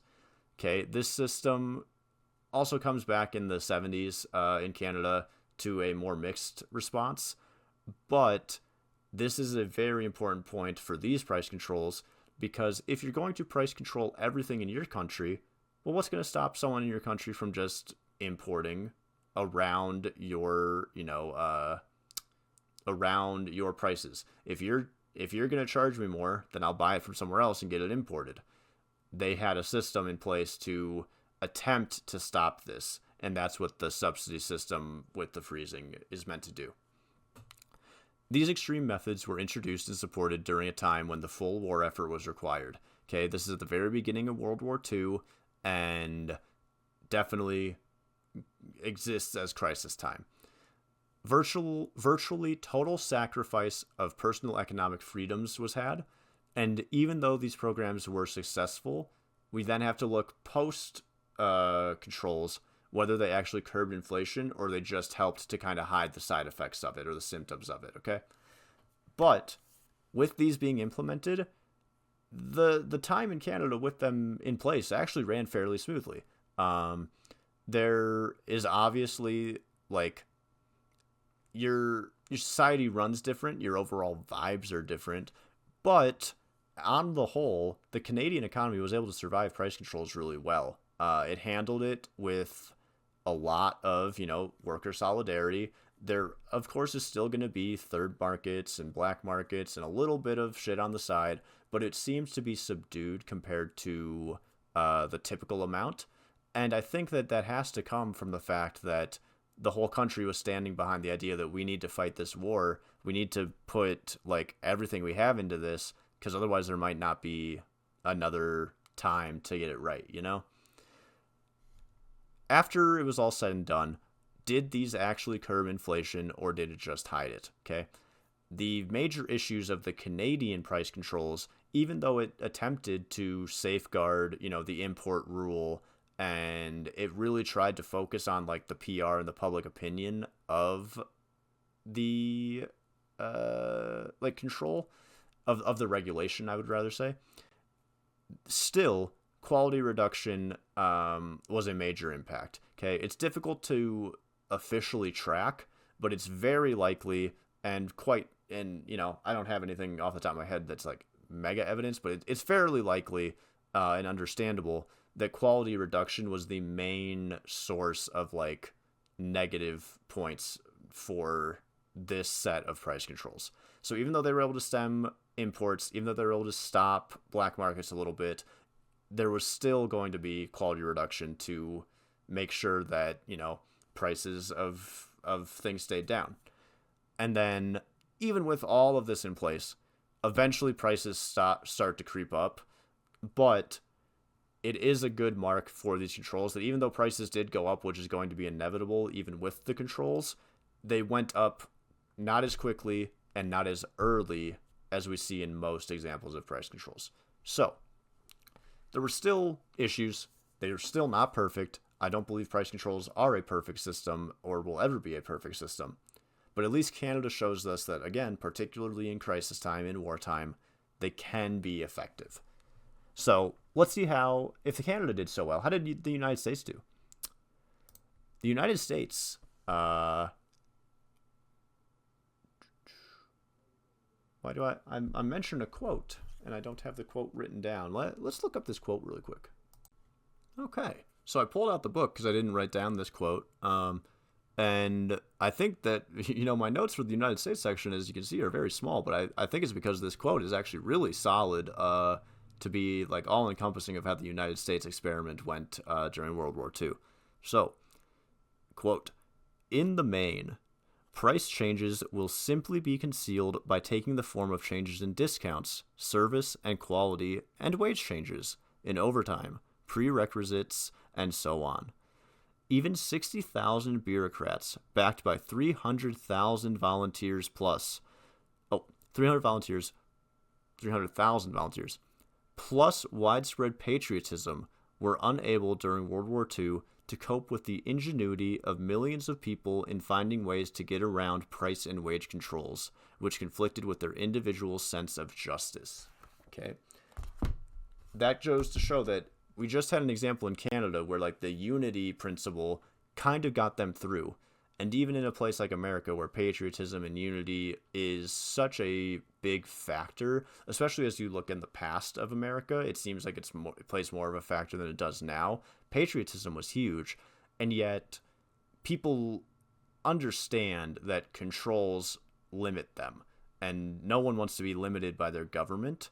And so even with, some form of unity, it was not going to be enough to stop people from circumventing the system. There's always going to be those four main ways of circumventing the system, and some of them are harder to track than others, but they're all really hard to track in general.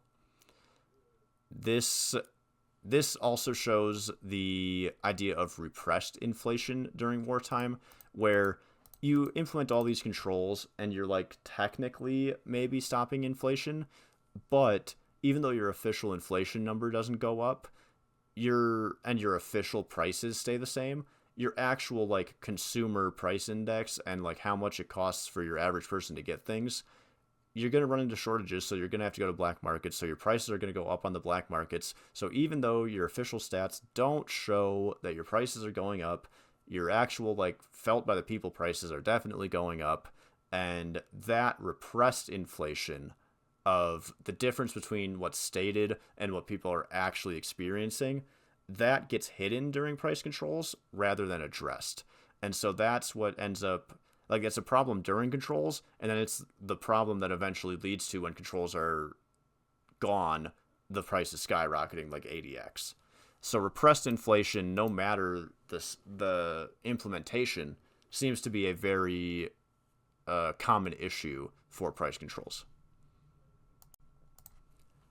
Next, we're going to take a little bit of a pivot because instead of focusing on exactly a time period, even though this is going to be it's labeled as post-war, post-World War II. Rent controls is something that is still used in modernity today. So this is a little bit of a tangent, but it's an interesting section. I think it's a really good example of another control that you wouldn't on the surface think of as being bad. You would obviously think, oh, if you're setting rent controls to have low rent, then people will have houses. But there's a lot of unintended consequences that come from that. So let's start by understanding how rent control can be scary. There are two major reasons. The first being that there's the fear that only the rich will be rich enough to be able to afford housing. So your mega poor people are going to be left out to dry with nowhere to live. Then, outside of that, like, obvious fact, there's the idea that landlords benefit too much from rent because rent is a commodity which it can be, in theory, infinitely raised, which as rent goes up, it causes inflationary effects throughout the entire economy. Basically, as prices of anything goes up, you eventually see inflation. That is what inflation is. And so when landlords have, like, complete discretion over their properties and they can raise rent whenever, that can cause big issues. This point also is why cartelization of real estate is a very scary possibility and, you know, something to actively be worried about. Because if all landlords get together and say, hey, our values are dropping, but if we all charge above value, then we'll all make money anyways. Cartelization is like a horrible side effect of any controls. In any economy, you want as little cartelization like practices used, and price controls in real estate specifically can lead to a really bad example of cartelization, because instead of just being for a good or service, it's for like it's physically for living, it's for physical space, and that there should be a fairly obvious distinction between those two things, I think. On top of that, rent control leads to less development, particularly affordable development, because if there's rent control and you know how much you're going to be able to like charge, why would you ever make like cheap homes? You would only make housing that is worth the price of asking, so you would never make anything cheaper, so no one can find cheap housing because the rent control becomes just the price. There is no flexibility. You're not allowed to say sell lower, so why would I make something cheaper that someone could get for cheaper if there's a floor where it needs to be worth this much? The nail in the coffin quote that I found about rent controls is that one does not keep prices down by taking commodities off of the market as rent control does. And that harkens back to the example of the Japanese silk trade from earlier. If you're hoarding commodities, then how does that help your people? How does that help supply? How does that help prices? Like, why would holding back prices keep your prices down? By holding back product, why would your prices stay down? That doesn't make any sense. It's completely backwards. I don't understand I don't really understand the defense of rent control, but I found it to be a very interesting section of this book talking about it. So if anyone has any particular interest in rent control, please give me a further like insight. I would love comments about that shit. And then it also shows that this was from Britain, just in specifics, but it's going to carry over to basically anywhere. When you have rent control, you're going to have inadequate maintenance. You're going to have reduction in mobility for people to be able to move. You're also going to run out of houses. And that is all fairly evident, I think. Inadequate maintenance is because when you're only making, your floor of money, why would I ever go and fix shit for the person that's living there if I'm not going to make any more money for fixing it or not fixing it? Like, they pay the same either way, because there's not new places being developed. You cannot move. and so that leads to a reduction in mobility. And then because places aren't being built, you don't have any more houses, so then you have nowhere to go. So rent control, at least on the whole, and at least from what this book gave me, rent control seems horrible. I don't understand the purpose of rent control. All right. So looking at post-World War II, we're starting to get into what would be considered modern times for this book. Like I said, it was published back in the late 70s. So entering the 40s and the 60s, let's take a look at this quote from the Lloyd's Bank of London. It essentially says that rationing and price controls are merely methods of organizing scarcity, and the price system automatically work towards overcoming scarcity. So this is a defense of the free market and a condemnation of controls. Controls, like it says, it's good at organizing scarcity. It's good at organizing resources when there are not enough resources to go around. It's good at prioritization. That is why it's so useful as an effort in wartime, when everyone is on the same page and aware that we are fucked, we need something to help us fix this in the short term. That's when crisis controls can be put into place. And I really think that instead of thinking of this as a look at, instead of seeing these as price and wage controls, it really should be more monikered as crisis controls. I think that if this was thought of as a system that is only useful in extreme cases, then the sentiment towards it might not be as bad, because the public sentiment, at least in real modern day right now, towards price controls is fucking horrible. And I don't see a defense of price controls anywhere. But I do think that there is a little bit of efficacy in some of the things that they show in crisis time. So maybe we should rename these as crisis time, as crisis controls. But anyways, the pricing system, the free market system, works towards overcoming scarcity, because if things are scarce, then they cost more because you can't find them. So that incentivizes people to go and either produce them or find them or make it, whatever it is. And everything kind of balances itself out. It works out really, really well. It's kind of crazy that it all sort of just naturally happens. Because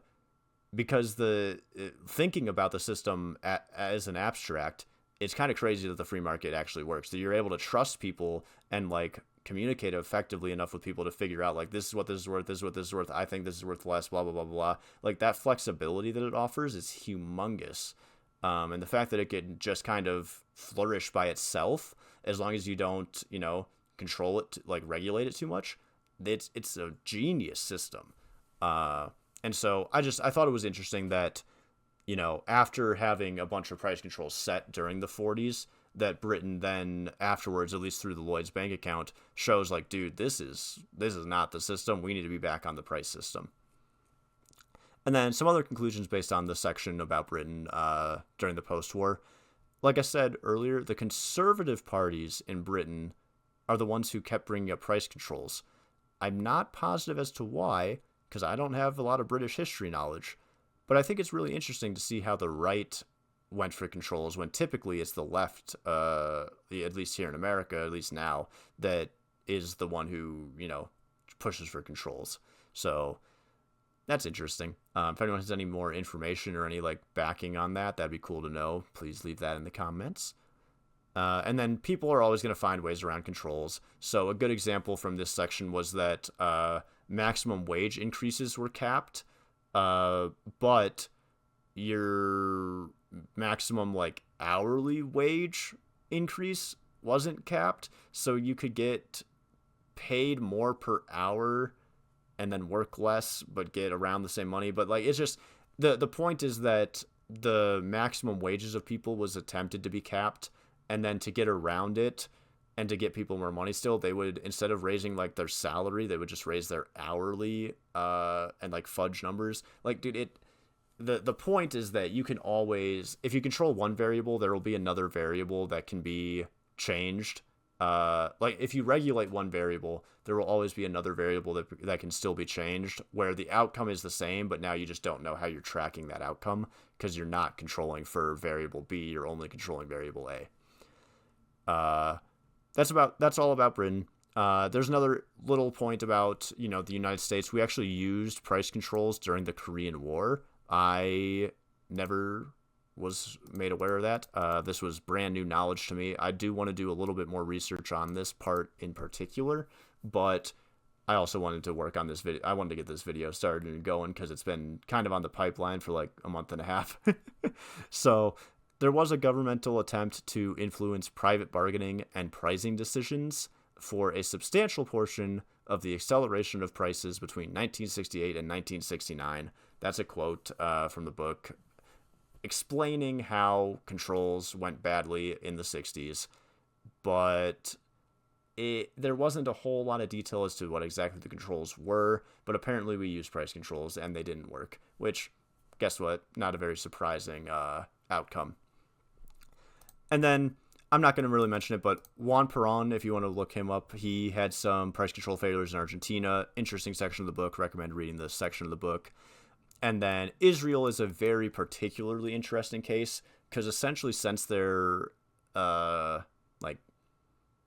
creation, they've always had price controls. So the way that things have been controlled has changed, but they've always had a form of price controls in effect.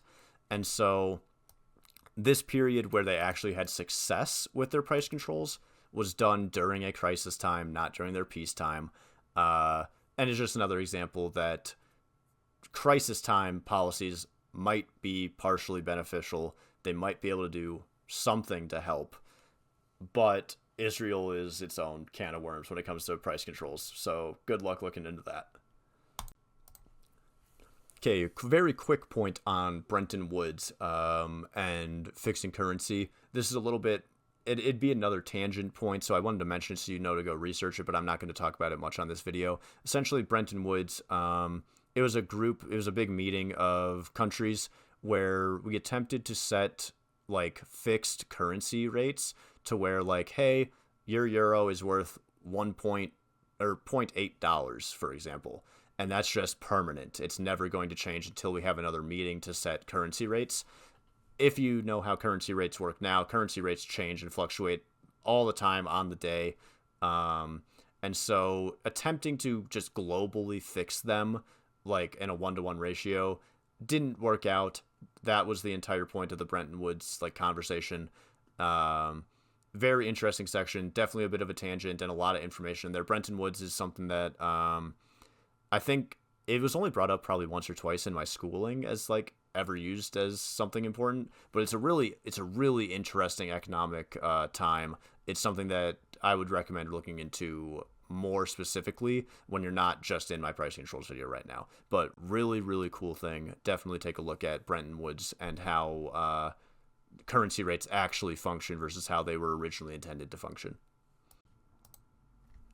We are getting to the end of the history, and then we'll just have some wrapped up thoughts about inflation in general, and then we'll have our take on Kamala's modern plans.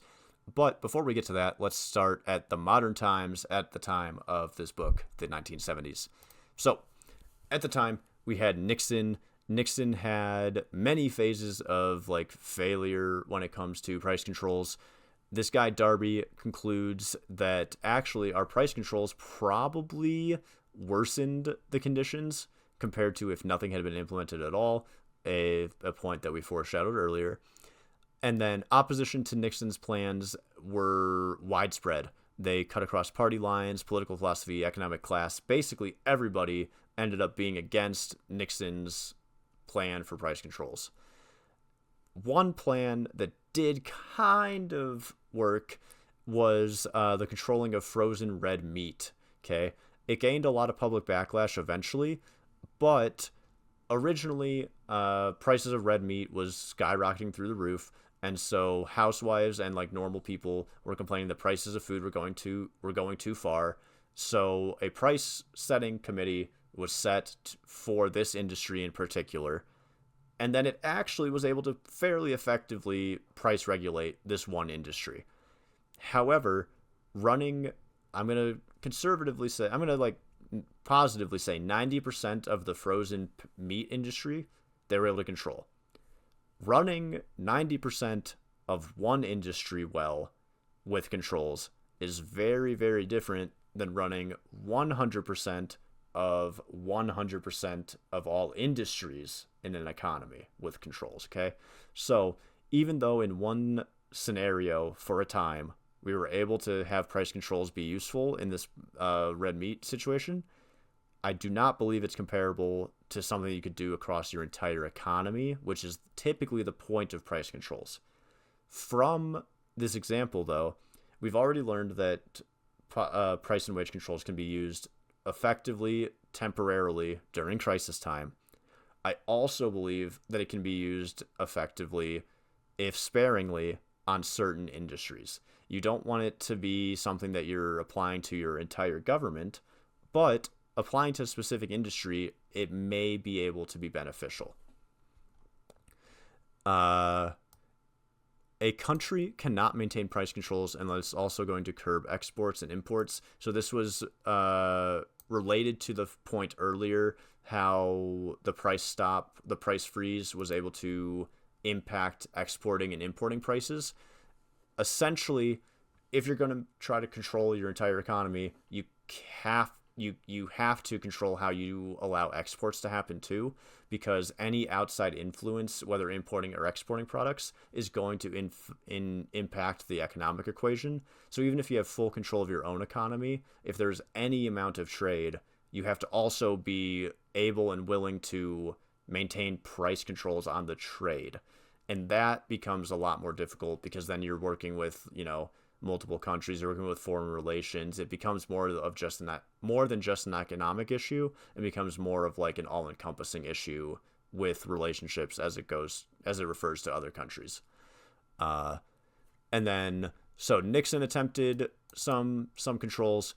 Instead, after Nixon, when they failed, we had voluntary controls under Jimmy Carter.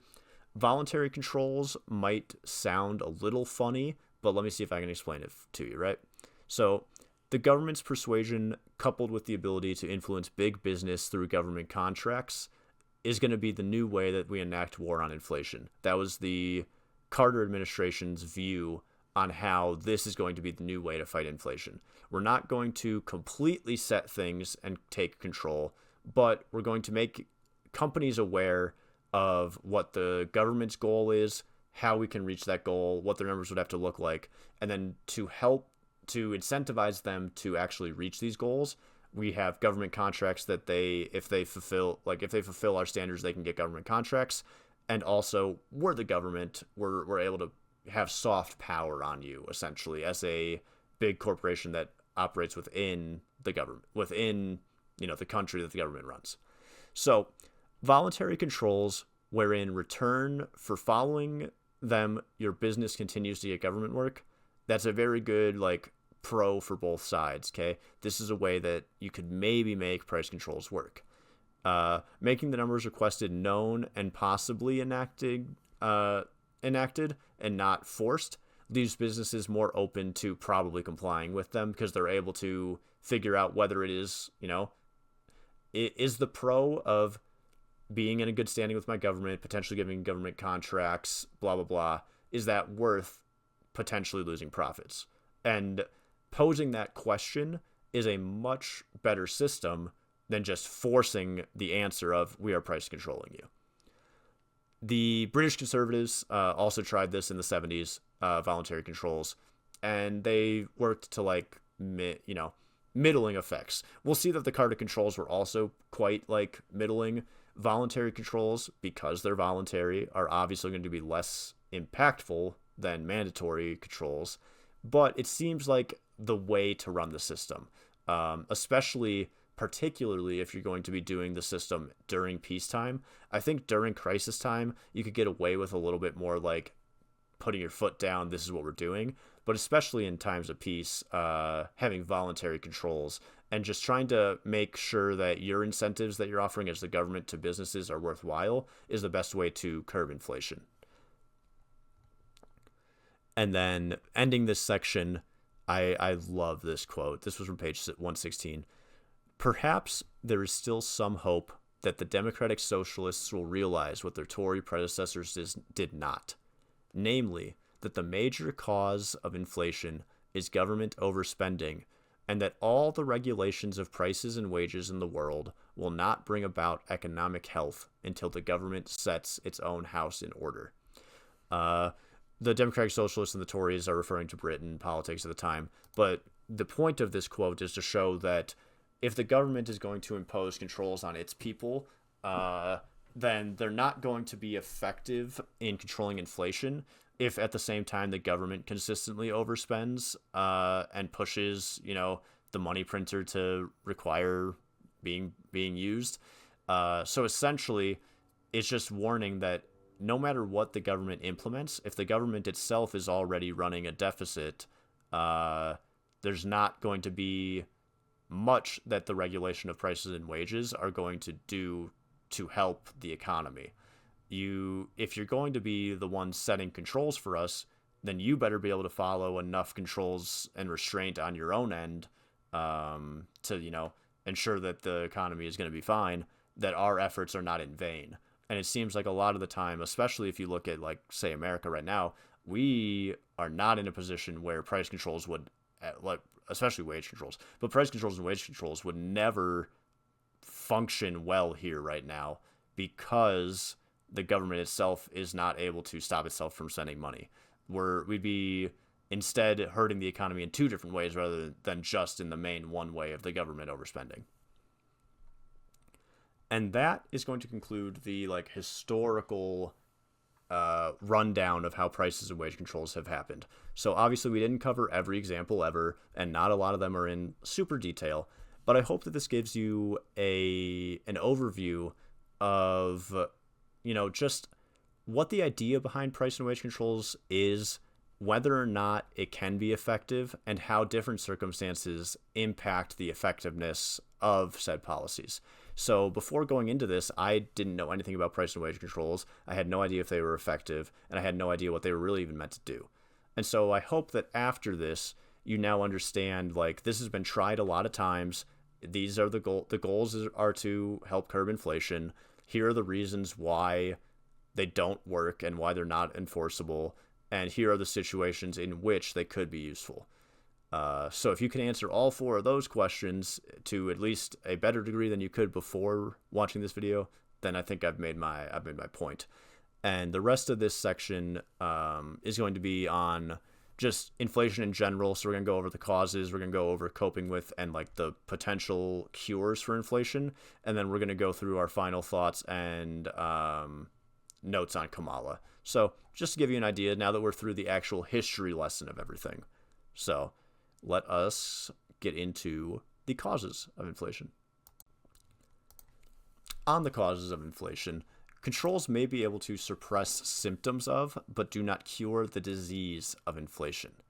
There are multiple underlying conditions for inflation, but essentially what they are is that when expenditures go up too fast, go up faster than the increase in the supply of goods and services, then that means the prices are probably going to rise with it. Prices go up to absorb the impact of the increased spending. That makes sense. It's worded weird. If you go through it slow, it makes a lot more sense. As things cost more to make, or as we spend more money, then if we spend too much more money and supply cannot keep up, then prices are going to go up. And then prices going up is not bad per se. It is in response to try to absorb the excess increase in expenditure that we started with. Okay, so that's one scenario. The second is that the expansion in demand can be generated by increased government spending or by an upswing in private demand. Where this expansion is greater than the expansion in the supply of a commodity, prices will rise.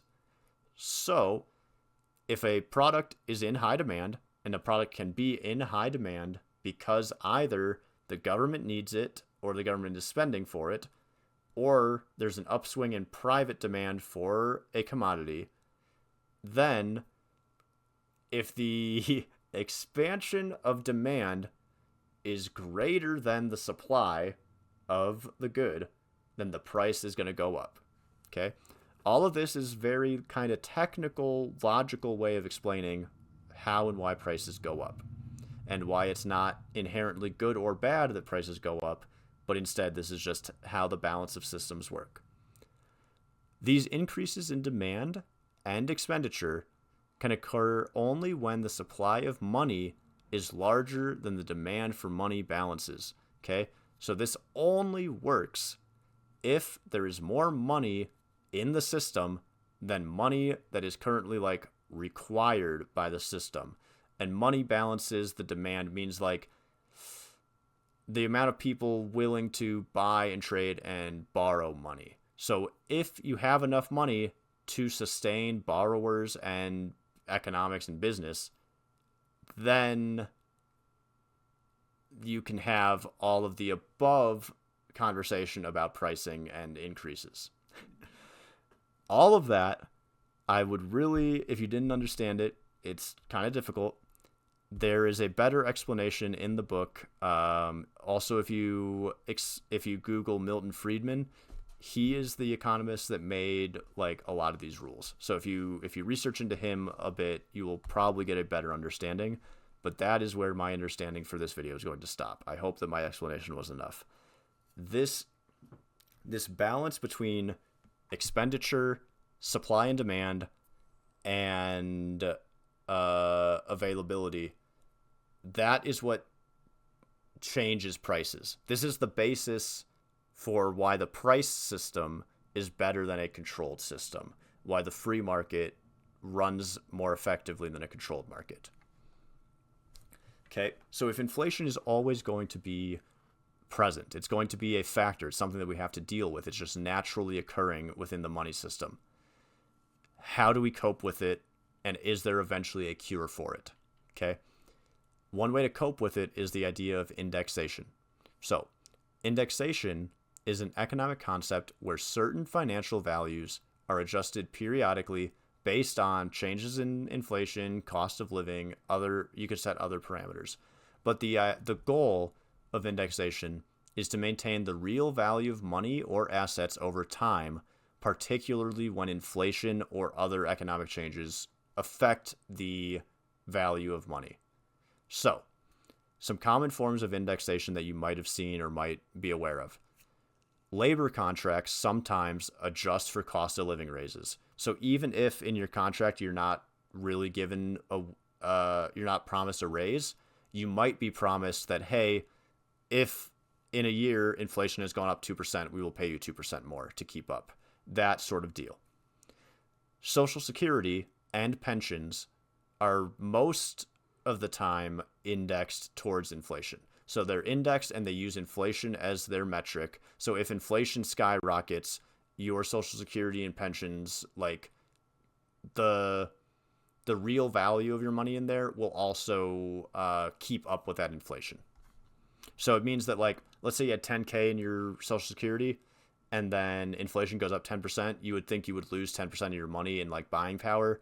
No, the indexation allows for that to balance out to where even though prices went up, your 10,000 is now in old money worth 11,000, but in new money compared to inflation remains at your 10,000.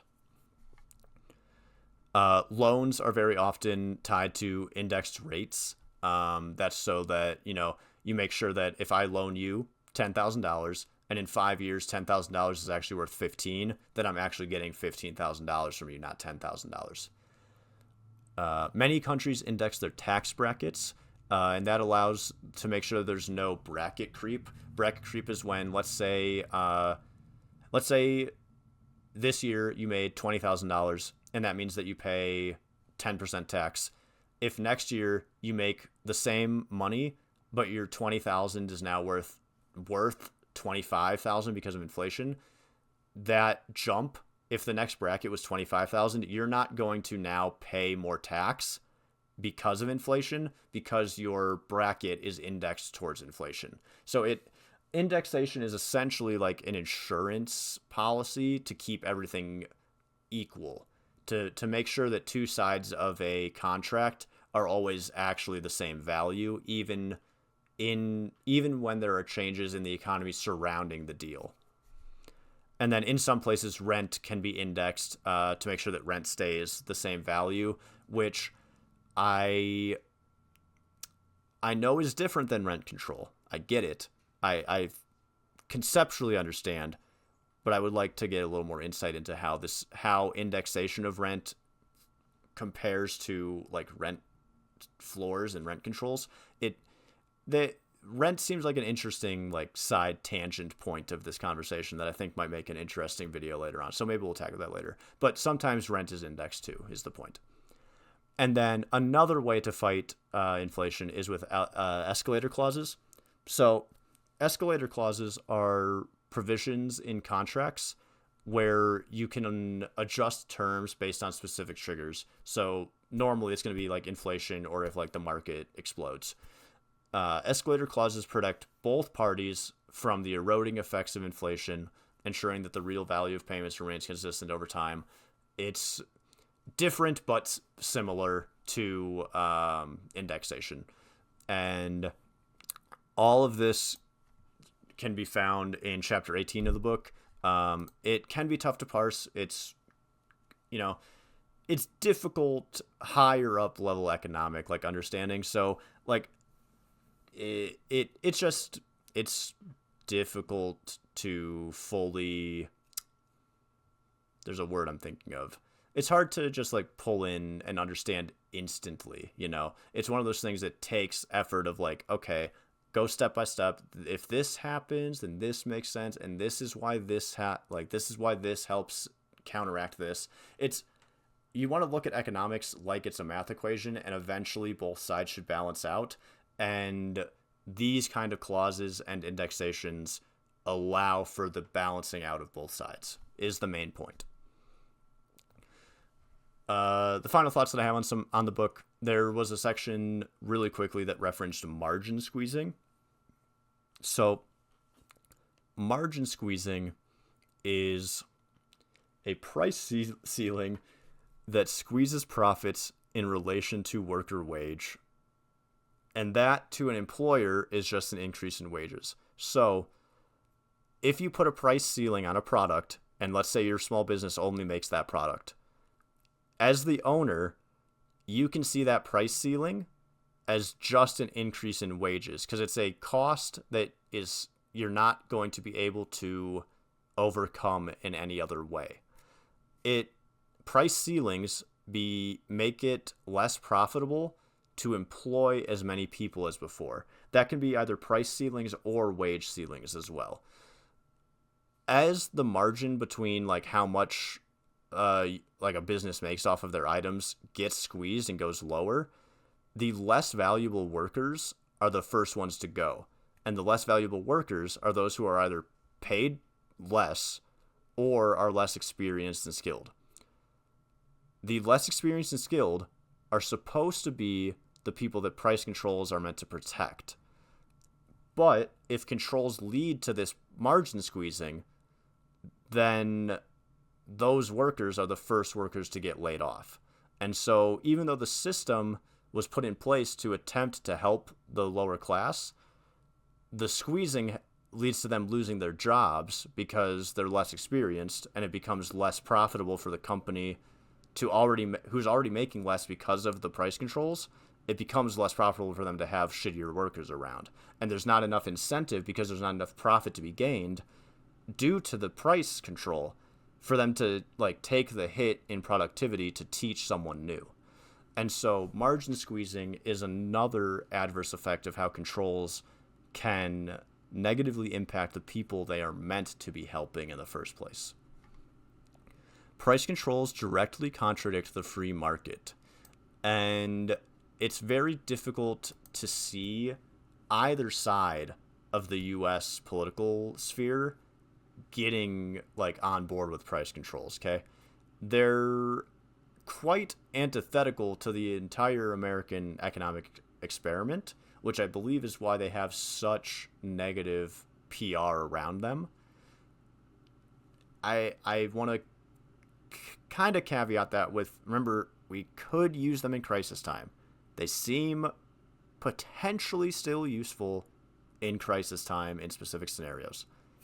But as like a default way of life, like if the system was to change to being centrally planned economies are never going to function the way they should. These kinds of controls should not be looked at as a system for long-term growth or long-term planning, but instead should be seen as just like kind of reactionary measures towards extreme circumstances.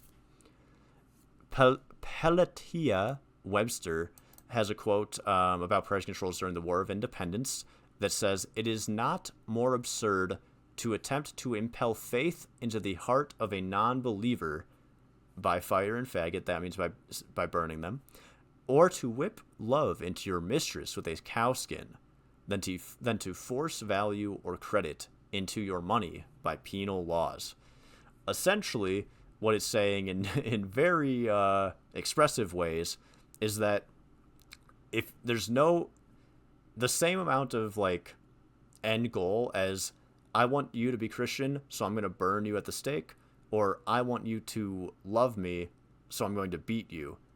You cannot force anything on like the value of your money through laws. The value of your money comes through how your economy fluctuates and functions, and your laws are not going to out of nowhere make your money worth more. So it's kind of inflammatory, but I think it's a very interesting quote, and it has a good message to kind of round out the entire idea behind price controls. Conclusion on the book, my final thoughts, my overall ideas on the history of price controls. If you haven't gotten them already, this is the kind of like, thesis end. Price controls directly contradict the free market. Price controls do not seem to be very effective in any case at stopping inflation. In fact, in almost all cases, it has seemed to worsen the effects that would already be felt, and even in the cases where it has relative success, i.e. Canada, and to a lesser extent the voluntary controls of Carter, third-party effects cannot be accounted for accurately to describe in real terms, rather than official figures, how badly the economy can become for an average citizen. Black markets, quality reductions, shrinkflation are all major catalysts which cannot be directly controlled for, and they will slip through the cracks of most systems of price control that are in place. Unless you maybe run it in like a total authoritarian state, like in North Korea, but we've seen similar areas, try this kind of control. Nazi Germany, Soviet Russia, and still fails. So it seems that price controls as a baseline system is a failure, and these type of controls do not seem to be the answer that inflation requires. It does seem they might be somewhat useful as temporary measures in crisis time, but most of the previously attempted price controls are attempted to be way too like overarching, way too sweeping. I think if you're able to like hone in really specifically on where a control might be useful, you could find use cases, but typically it's used in an overarching sense, and that fucks up a lot of stuff. And then finally, we can tackle our modern issue of what was Kamala's proposed supposed price controls, okay? During the election, we voted against Kamala. We voted against price controls, and she had she called it an anti-price gouging system. It got labeled as price controls, and now we're going to take a little bit of a deeper look into what those were. So, seems that Kamala's anti-price gouging plan was similar to a wartime or a crisis time effort, capping the sale of necessary goods to not be sold at a price higher than 10% more than the price during non-crisis times. These plans are very similar to plans that are already enacted in 37 states, where maximums are placed on certain goods during times directly after natural disasters, and then it was also implemented during the coronavirus. For an example, let's say there's like a hurricane in Louisiana. When there's the hurricane, directly afterwards, there are anti-gouging laws in place where a store cannot say sell toilet paper for 60% more than it was supposed to be sold for previously. They can sell it for 10% more. Same goes for, like, say, bread, 10% more. You know, everyone understands that you need to have an incentive to make a little bit more to make sure you're actually, like, effectively supplying the people who are in need. But it's supposed to stop you from making, like, exorbitant amount of money off I don't even think that word I used was exuberant amounts of money off of people in desperate scenarios. That's the idea. While many details were not shared because the plan never really got further than her campaign loss, it seems like it was not set up to be a system that was going to be, like, permanent or overarching or try to change how things really function. It was going to be more of a crisis time effort. We've seen that during a crisis, price controls can be useful and they can help relieve stress on the current population.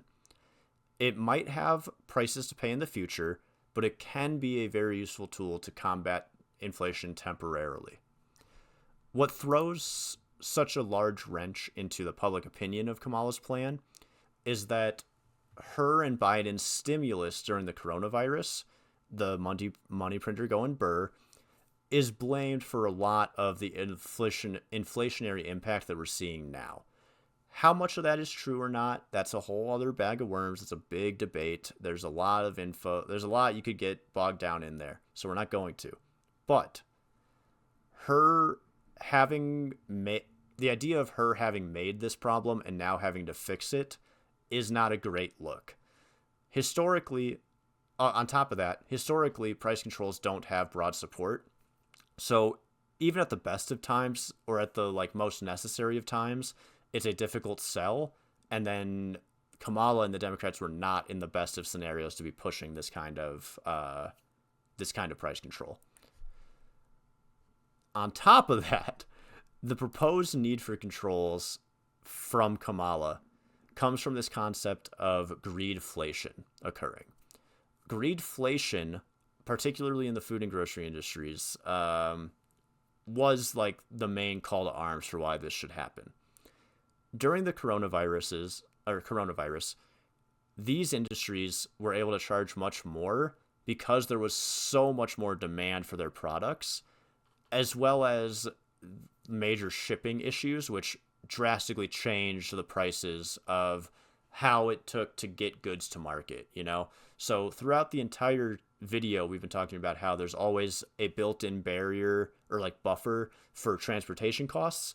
Well, those not only increased a shitload, but the actual price of goods themselves also increased a shitload at the same time. So your end-of-the-day price for a consumer went up a ton. This claim that eventually the trade and supply is going to come back to normal. The claim is that after the coronavirus, now we should be seeing prices starting to come down and stabilize out and go back to normal. But we've never seen those prices decrease the way that they should in the amount that they were expected. So the idea is that if we see that things have come down a little, but they didn't come down as much as they should have, as we thought, then what must have happened is that companies noticed that people are willing to pay more, cut their prices a little, but didn't cut them as much as they could because they want to make more money. This greedflation of prices, never adjusting downward, is the real, like, issue. So, is greedflation real, and can it be fixed via controls? I'm going to start by saying I'm not positive how much greedflation really is real, okay?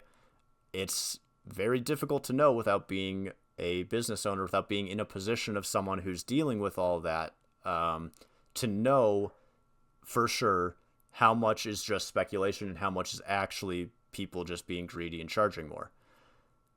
I think it's able to be safely assumed that some of it is occurring, but would controls even really be the way to stop it? Or would it just lead us to cartelization, black markets, third-party stuff that is worse than price gouging, okay? I would suggest that cartelization is a much worse outcome than our prices being higher. Even if we think our prices are too high, it's better than having cartelization occurring. So if cartelization is also a reason for these controls, it's something they're worried about, they'd have to come down with much stricter regulations and a lot more enforcement, but I can understand wanting to stop cartelization. The past evidence would suggest that while price controls might be a well-intended policy, the policy in effect ends up just shortening supply, creating more demand, and drawing higher black market prices than the prices that were previously offered that were considered to be gouged, okay? Gouged prices are preferable to there being no goods at all, and that's kind of my final consensus on what I think about price controls. It seems that price controls, unless you are in a very drastic time, are not effective at stopping inflation. And on top of that, it limits supply, and it makes demand more difficult to actually track, because you're not able to track anything that goes through third-party markets, black markets. You're not really able to effectively track in shrinkflation or quality reduction. Like, it opens up so many variables that are so difficult to enforce and track that it's not worth opening the can of worms of price controls and having to deal with these issues to potentially stop gouged prices when, like, if you have gouged prices, there's already going to be black markets, okay? It might be weird to think about because we're not in, like, peasant Europe, but if you go to CVS and you're like, oh, shit, that medicine cost me $12, that's expensive, I'm going to go see if I can find some fucking, like, sketchy dude to sell it to me for $6. That already happens, okay? We're not even at, like, the most insane prices we've ever seen by far, and it's already happening. So if you implement controls, it's just going to increase the likelihood of supplies being held back and black markets occurring, because businesses, for the most part, are going to be able to, like, they're going to try to outlast the administration. Yeah, okay, you put in price controls, we'll make less money for 3 or 4 years, we'll stockpile a lot of supplies, and then as soon as your price controls are done, then we'll flood the market with all of our shit again and charge whatever we want. So it's price controls when you don't have a wartime or a serious, like, crises event occurring, I don't believe are going to be enforceable enough to ever make meaningful impact. And I believe that the consequences that they bring are worse than the solutions that they, like, would bring instead, you know? If we could have price controls without all the third-party consequences, then sure, but that's not how the world works. That only works in theory. And when you think past that, how are we going to enforce that there's not, like, black markets and shit? You start to get down really scary territory of being very authoritarian, very taking control of people's lives, and that is completely antithetical to the American experiment. So my conclusion is that it seems that, although I don't agree that we should have voted against Kamala, we might have been correct in voting against price controls, okay? Her specific price controls, the very vague details we have, they seem fine. Honestly, I'm not too worried about the anti-gouging laws because it seems like they're supposed to be put into... It seems like the plan was to put them into effect only during, like, after natural disasters and stuff like that. The stepping stones to this that I was going to avoid, but I just thought of, so I thought I'd mention it, is that if I was going to be okay with some price controls, then, like, why wouldn't I just be wholehearted for Kamala's? And it's because we don't have any details on what she was actually going to do. If you say, yeah, you can't charge 10% more after a natural disaster, well, does the coronavirus pandemic still count as a natural disaster? What's the statute of limitations, you know? Like, has it already been long enough to where things should already be fixed? How are you going to enforce them fixing things from prices that are, like, 5 years old now? Like, it just... the little bit of details that we had about it, it didn't seem like it was particularly well thought out, and it seems like they kind of just took they took the line that like a bunch of states have these sorts of policies in place, and we're just like, well, we'll just make this a national thing. And it's like, well, that could probably work, but does that actually like impact us right now? If you take this 30, I'm not showing the text. If you take like these plans for the 37 or the like 10% after natural disasters, and you just nationalize that, it's all 50 states, I'd be fine with that. But it seems like that can't have been the only plan. If that was the only plan, then why did we vote against this? If that was the only price control, then I don't understand why we voted against it. But I think that the main concern comes from the fact that this is not a price control in the way that historically price controls have been used, and we just didn't have any details. And because price controls have such bad historical like use cases and results, it just has such negative PR that anything being proposed as a control was seen as horrible, when in actuality I don't think Kamala's plan was really all that bad. It doesn't seem like it would be that big a deal. But yeah, so I hope that through this video you were able to gain a little bit of insight into the history of price controls, wage controls, income, what was the thing? Income policies. So if you gained anything of use, please let me know in the comments. If you have anything you'd like to talk about, if you want to talk about how the market's going to be impacted today, how we think price controls would have affected us now, stuff like that. If you have any questions about any of the specific times in history and you want to know more about them, feel free to let me know. I'll see if I can provide you with some insight. And then, like I said, originally this was going to be a two-part video, like one long video, exploring both the left's controversial take on economics being price controls and the right's being tariffs. But I would imagine that this probably ran really long, so I think that this is going to be its own separate video, and soon we will have the video out on tackling the controversial right side of economic policy, that being tariffs. And we'll be talking about the history of tariffs. We'll be looking at Liberation Day and how it's affected the stock market, and be talking about a little bit how I see the market going forward.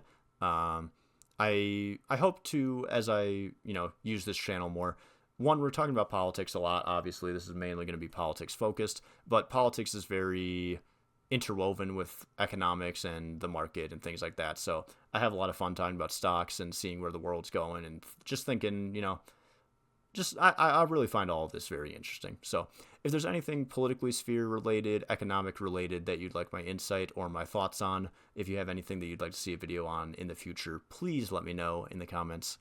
And thank you guys for watching. I know it's been a long ride. We'll see you next time.